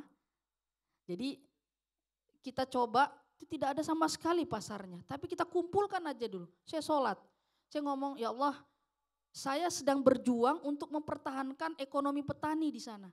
kalau engkau ridho, tolong bagaimana caranya pasarnya diadakan madu-madu ini. Banyak sekali madu tuh, sampai 50 kilo di rumah. Saya berpikir dari ini gimana keluarnya.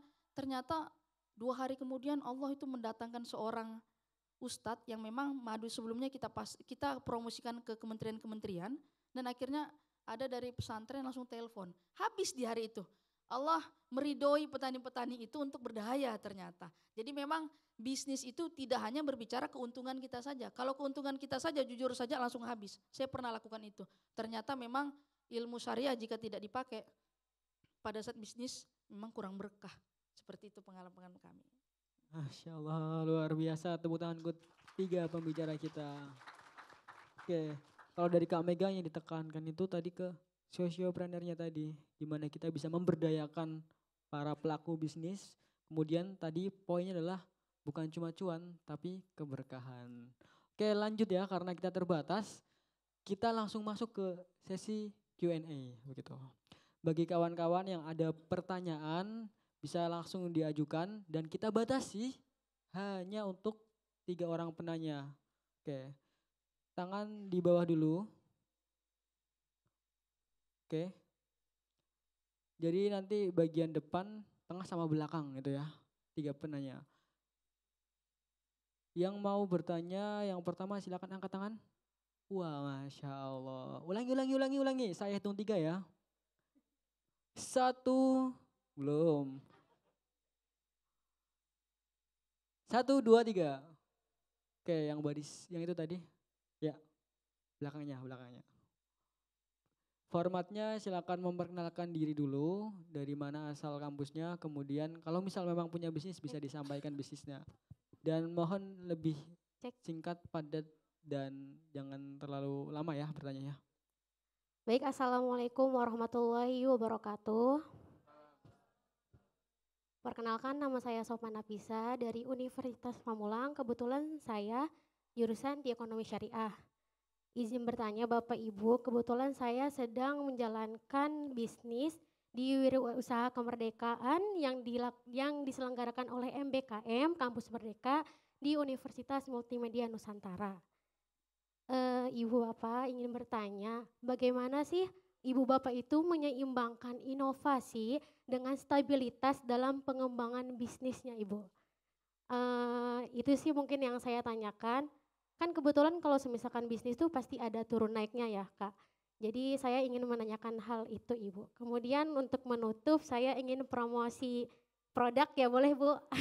Boleh. Promosi produk kita di UMK UMN itu ada, boleh di-searching di Instagram atau TikTok, ada Banana Zone. Kemudian saya berpassion di kuliner Bu. Gitu. Mungkin hanya itu. Assalamualaikum warahmatullahi wabarakatuh. Waalaikumsalam warahmatullahi wabarakatuh. Jadi tadi panggilannya siapa? Panggilannya? Sofa. Oke, dari Unpam, Universitas Pamulang. Pertanyaannya adalah bagaimana menyeimbangkan antara inovasi dan keberlanjutan bisnis, begitu ya. Boleh dari siapa yang mau menjawab, karena kita terbatas waktu, boleh satu-satu nanti yang jawab. Ada 3 penanya, berarti 1 penanya 1 yang jawab. Siapa yang mau menjawab pertanyaan pertama? Boleh? Boleh dari Kang Syahid. Nanti yang lain tinggal menambahkan saja. Oke. Terima kasih Sofa apa Sofan? Sofa ya. Tadi pertanyaannya bagus banget. Bagaimana menyeimbangkan inovasi dan stabilitas pengembangan bisnis? Inovasi itu memang jadi DNA untuk pertumbuhan bisnis ya. Jadi gimana pun kalau misalnya bisnis kita stuck gitu ya, segitu-gitu aja, ya bisa jadi kita perlu ada penyegaran gitu. Makanya mungkin inovasi itulah sebetulnya yang bisa tumbuh. Contoh kalau dalam saya, dulu itu Cimol Bojot A itu inovasinya hanya di rasa, berbagai rasa gitu ya, ada yang bawang, balado dan lain sebagainya. Kemudian pertumbuhannya bagus, naik terus. Sampai ada waktu, wah kita udah stuck nih. Sampai akhirnya kita inovasi, ada isi mozzarella misalnya. Sehingga naik banget, naik lagi gitu. Terus habis stuck lagi, apalagi nih isi ayam gitu. contohnya. Oh ada isian ayam, nanti oh ada isi beef.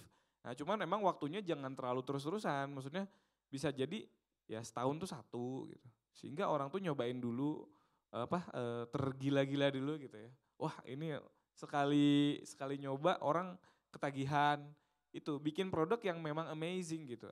Jangan nanggung. Kalau inovasi itu kalau misalnya setengah-setengah mending jangan gitu. Jadi mendingan bagus sekalian dan punya dampak signifikan nantinya insya Allah buat bisnisnya gitu. Kalau tadi Banana Zone itu sekarang mungkin ada beberapa varian rasa, bisa jadi gas dulu itu, marketingin dulu itu, abisin dulu. Nanti kalau misalkan udah stuck baru inovasi lagi. Insya Allah makin maju ya, berkah ya. Oke, terima kasih dari Kang Syahid. Poinnya adalah ada temponya gitu ya. Jangan langsung dikeroyok inovasinya langsung 10, tidak. Satu persatu, lihat dulu market pasarnya bagaimana gitu. Karena poinnya adalah meskipun kita berinovasi harus ada sustainability ke depannya. Oke, barangkali ada yang mau ditambahkan? Baik, terima kasih. Nah, kalau berbicara inovasi, jalan aja dulu. Kalau sudah jalan, ini Sofa ya, Mbak Sofa. Kalau sudah jalan terkadang ada kegalauan ini gimana ya, kok kayak gini-gini aja. Terkadang kan stagnan tuh. Nah, sisi lain yang pertama juga teman-teman harus survei. Kayak saya, walaupun saya jual batik hanya kelas tamrin, saya selalu promosi. Kelas tamrin, harga murah, tapi harga premium, kualitas premium. Itu biasa saya. Terus yang kedua, saya berikan garansi 100% kepada pelanggan. Kalau dia udah pakai 3 hari dia terima nggak puas, boleh kembali 100% sih kembalikan duitnya. Pernah terjadi? Pernah. Karena merasa bahwa tidak bagus. Bukan karena persoalan tidak bagusnya dia, mungkin karena jahitan itu kan persoalan selera. Nah, tapi itu cuman 1% dari sekian berapa 100% yang setelah kita jalani. Nah, inovasinya lagi kalau saya contoh di fashion, di batik, karena kemarin hanya pakaian laki-laki, batik kita buat lagi safari. Jadi safari bordir yang mungkin teman-teman biasa lihat pengacara pakai ada bordir dengan naga di sini dan sebagainya. Itu bordir itu manual, jahitannya juga agak lumayan ribet. Ribet ya ribet, tapi kita memperdayakan teman-teman yang cerdas, yang pintar desain. Ada juga anak KC, kita berdayakan karena dia pintar desain, kita pakai. Nah, jadi memang inovasi terus jalan dan kita pasti akan berpikir gini, kok gini-gini aja ya produk saya. Kok pengen buat yang baru, betul apa kata Kang saya tadi, kita tidak boleh takut. Kalau berawal dari takut kita pribadi, kita jalaninya itu setengah-setengah. Jadi kita jangan takut, jalani aja dulu. Contoh kemarin waktu pada saat pertama kali kami jahit baju perempuan, kita itu 4 kali gagal. Kenapa? Saya belum pernah bisa pasarkan, saya dulu yang pakai. Saya bilang enggak nyaman, 4 kali baru bisa. Keempat kalinya kita coba langsung ke anggota DPR Depok. Langsung 6 bahan. Saya ini deg-degan ini dalam hati saya. Waduh kalau nggak berhasil ini gimana ini saya bilang. Ternyata dia suka. Datang lagi 6 bahan. Jadi hemat saya, oh ternyata persoalan inovasi itu persoalan keberanian. Bukan persoalan coba-coba dan takut gitu. Dan ini memang sumpama yang A sudah kita jalani, kita mau jalani yang B, ya udah sekali melangkah. Resiko bisnis pasti ada, tapi hal itu tidak perlu ditakuti karena kita kan berbicara syariah, kita cari berkahnya. Insya Allah kalau kita cari berkahnya, datang tuh hal yang tidak kita sangka-sangka seperti itu. Oke, kalau dari Kak Mega fokus utamanya yang penting mulai dulu aja gitu. Karena inovasi akan ditemukan sambil jalan biasanya. Oke, kalau dari Kang Yusuf ada yang mau ditambahkan?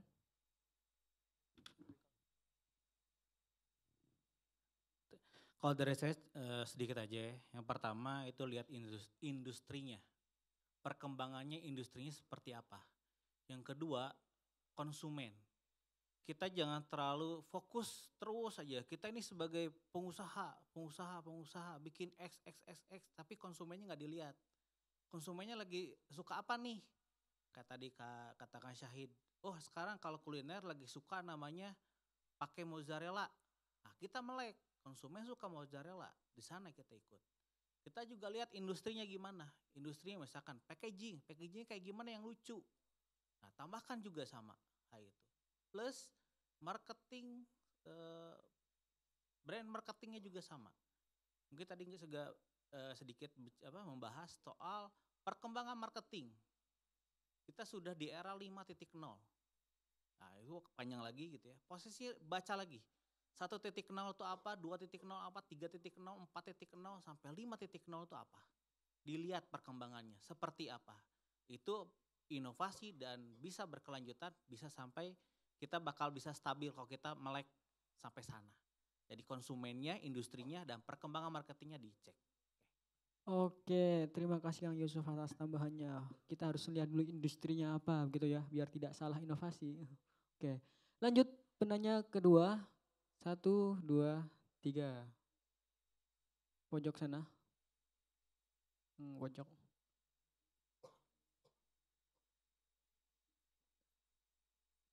Boleh disampaikan lebih esensial ya, biar lebih efektif waktunya.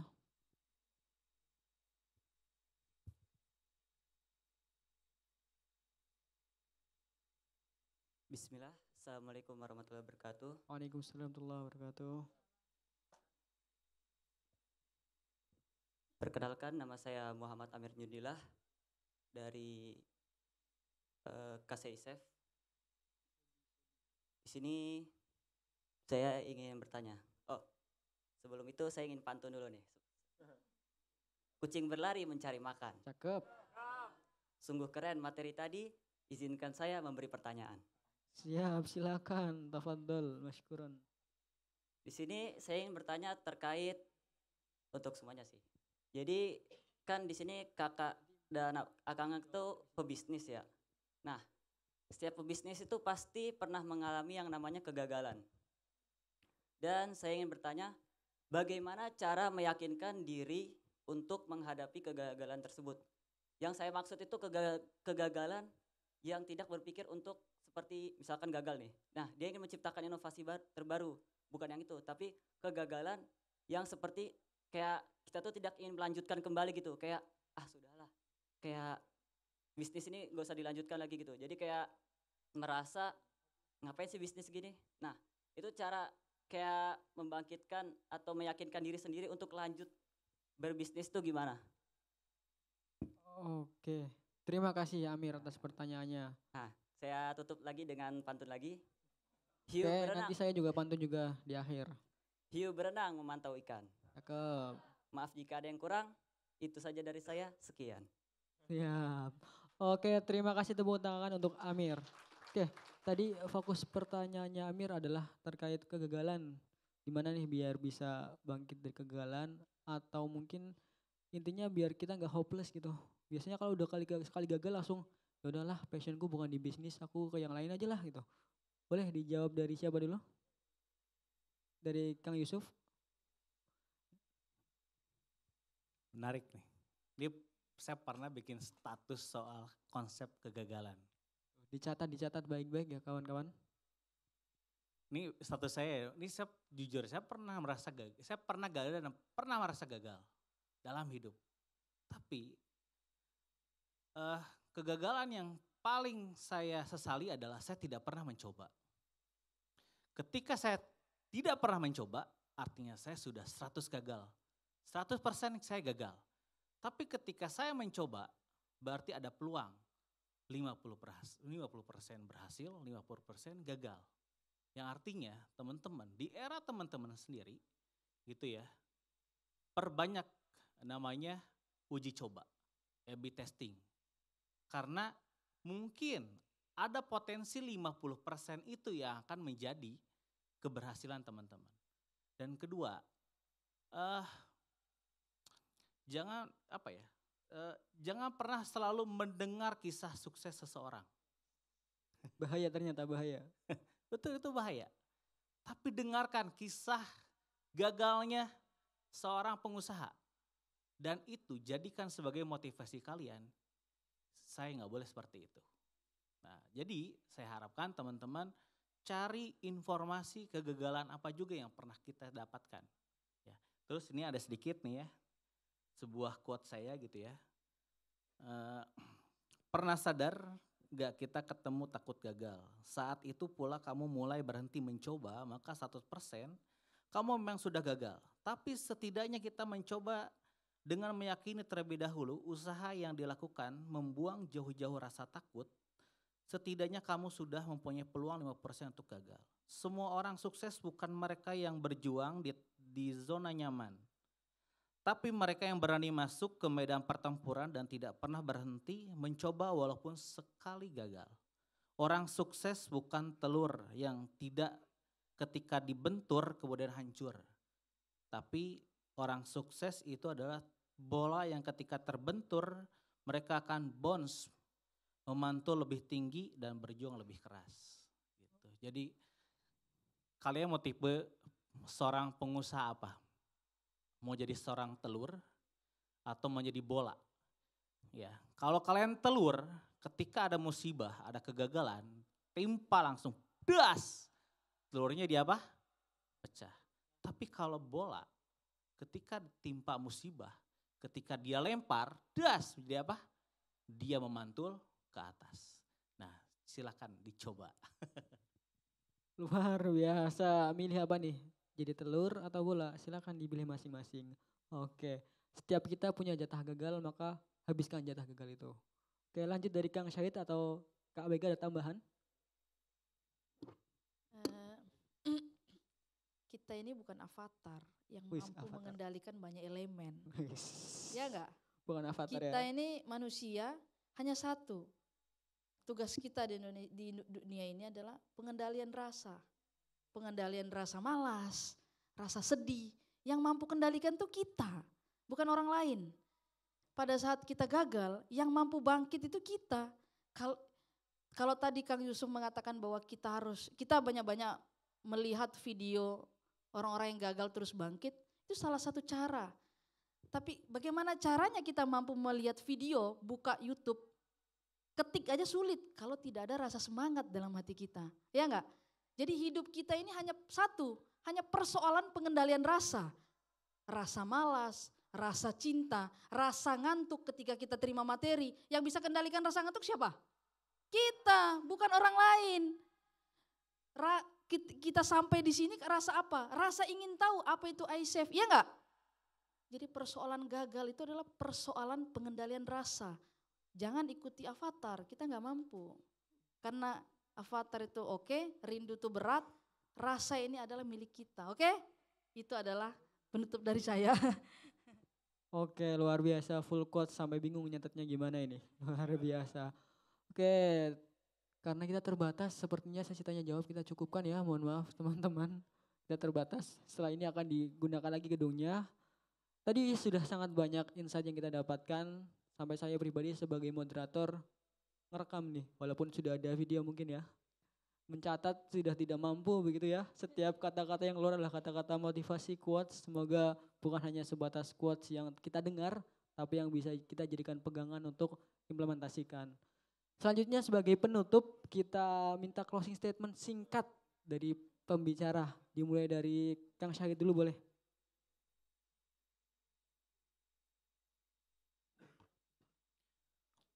Ya, closing statement dari saya sih ini, berlelah-lelahlah ya.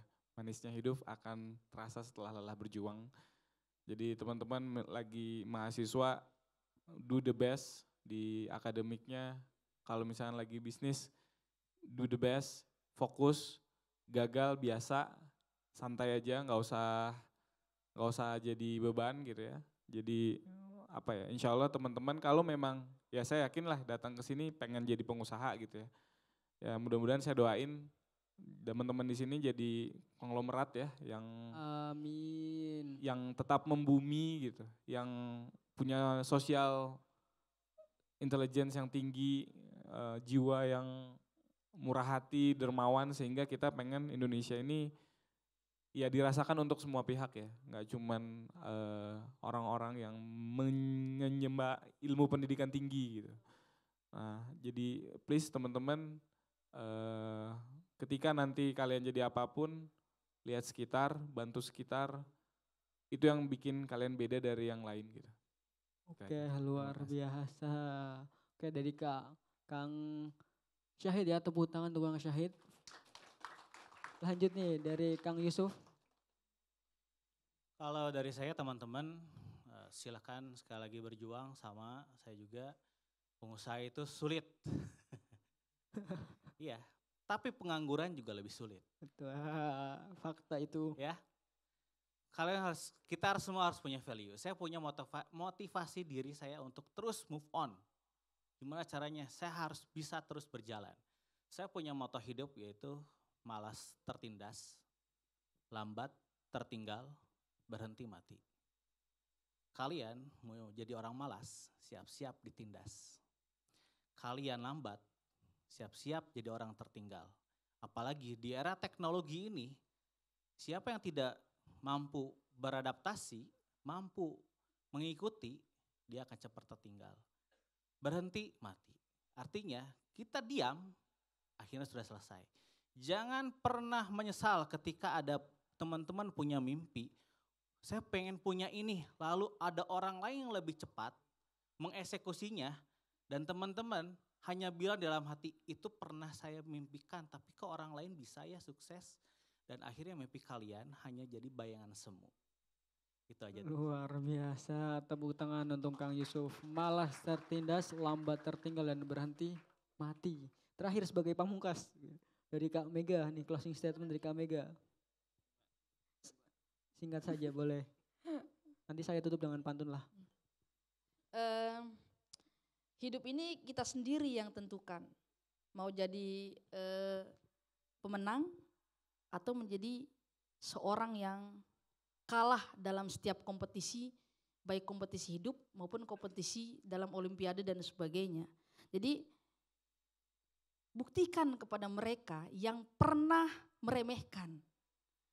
Karena kita tidak perlu bercerita tentang banyak, tentang apa yang kita lakukan, tapi kita perlu membuktikan. Jadi gunakan energi sakit hatimu untuk bekerja keras hingga sukses. Ya enggak? Iya. Tapi perlu diingat ya, tidak egois, juga harus melihat jalan kebaikan. Yang paling diingat adalah jangan lupa Tuhanmu. Sekian, Assalamualaikum warahmatullahi wabarakatuh. Waalaikumsalam warahmatullahi wabarakatuh. Tepuk tangan untuk ketiga pembicara kita. Luar biasa, tentunya kita sudah banyak dapat info insight ya untuk hari ini dan yang akan datang. Sebagai penutup, kita tutup dengan pantun. Nanti setelah ini akan kita kembalikan lagi ke MC. Boleh dibalas dengan cakep ya. Karena hari ini full pantun. Pergi ke ISEF bertemu resepsionis. Orangnya baik dan perfeksionis. Jangan takut untuk memulai bisnis. Karena insya Allah hasilnya akan manis. Demikian kesepian tanpa keksasi. Cukup sekian dan terima kasih. Wassalamualaikum warahmatullahi wabarakatuh. Waalaikumsalam warahmatullahi wabarakatuh. Terima kasih kepada Pres Galih yang telah memandu sesi talk show kali ini. Dan diberitahukan juga kepada dua orang penanya agar nanti mengambil hadiahnya di booth Fosei. Baik, kepada para pembicara mohon tetap di tempat untuk penyerahan souvenir oleh Pres Ali. Kepada Pres Ali dipersilahkan.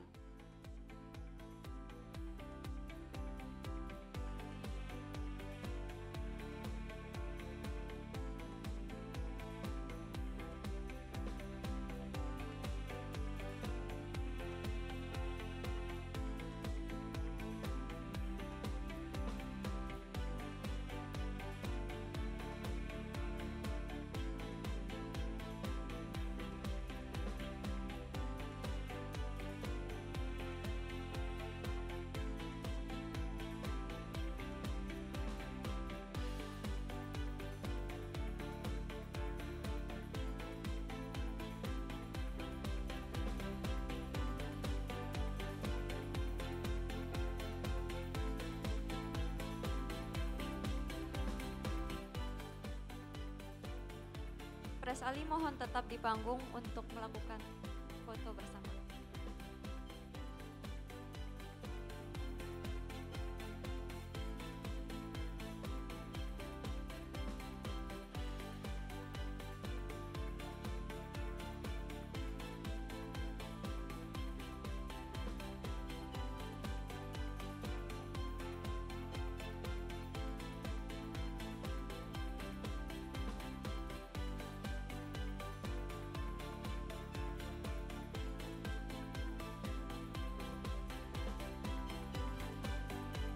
Kepada seluruh pemateri, moderator dan juga pres Ali, silahkan untuk berdiri di depan panggung untuk melakukan foto bersama dengan seluruh peserta.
Kepada seluruh hadirin dipersilahkan kembali ke tempatnya masing-masing.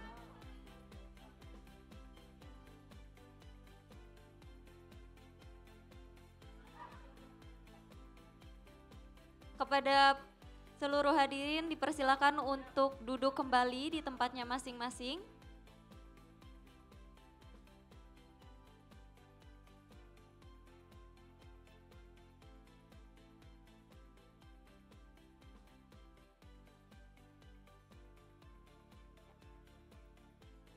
Sebagai tambahan informasi teman-teman, saat ini FOSEI sedang membuka program sertifikasi AWP Syariah dan CSFT, yaitu pelatihan sertifikasi Financial Planner pada tanggal 9 dan 10 November 2024.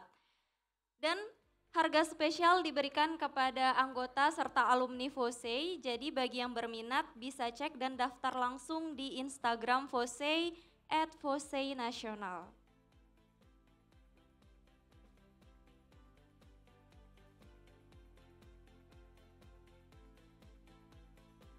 Dengan demikian berakhirlah acara FOSEI Motivation Talks Syariahpreneurship pada hari ini.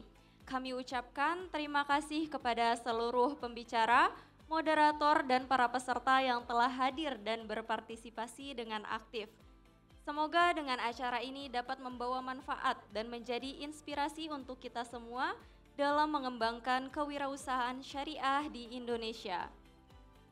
Dengan demikian saya ucapkan wassalamualaikum warahmatullahi wabarakatuh. Sampai jumpa di agenda FOSEI berikutnya.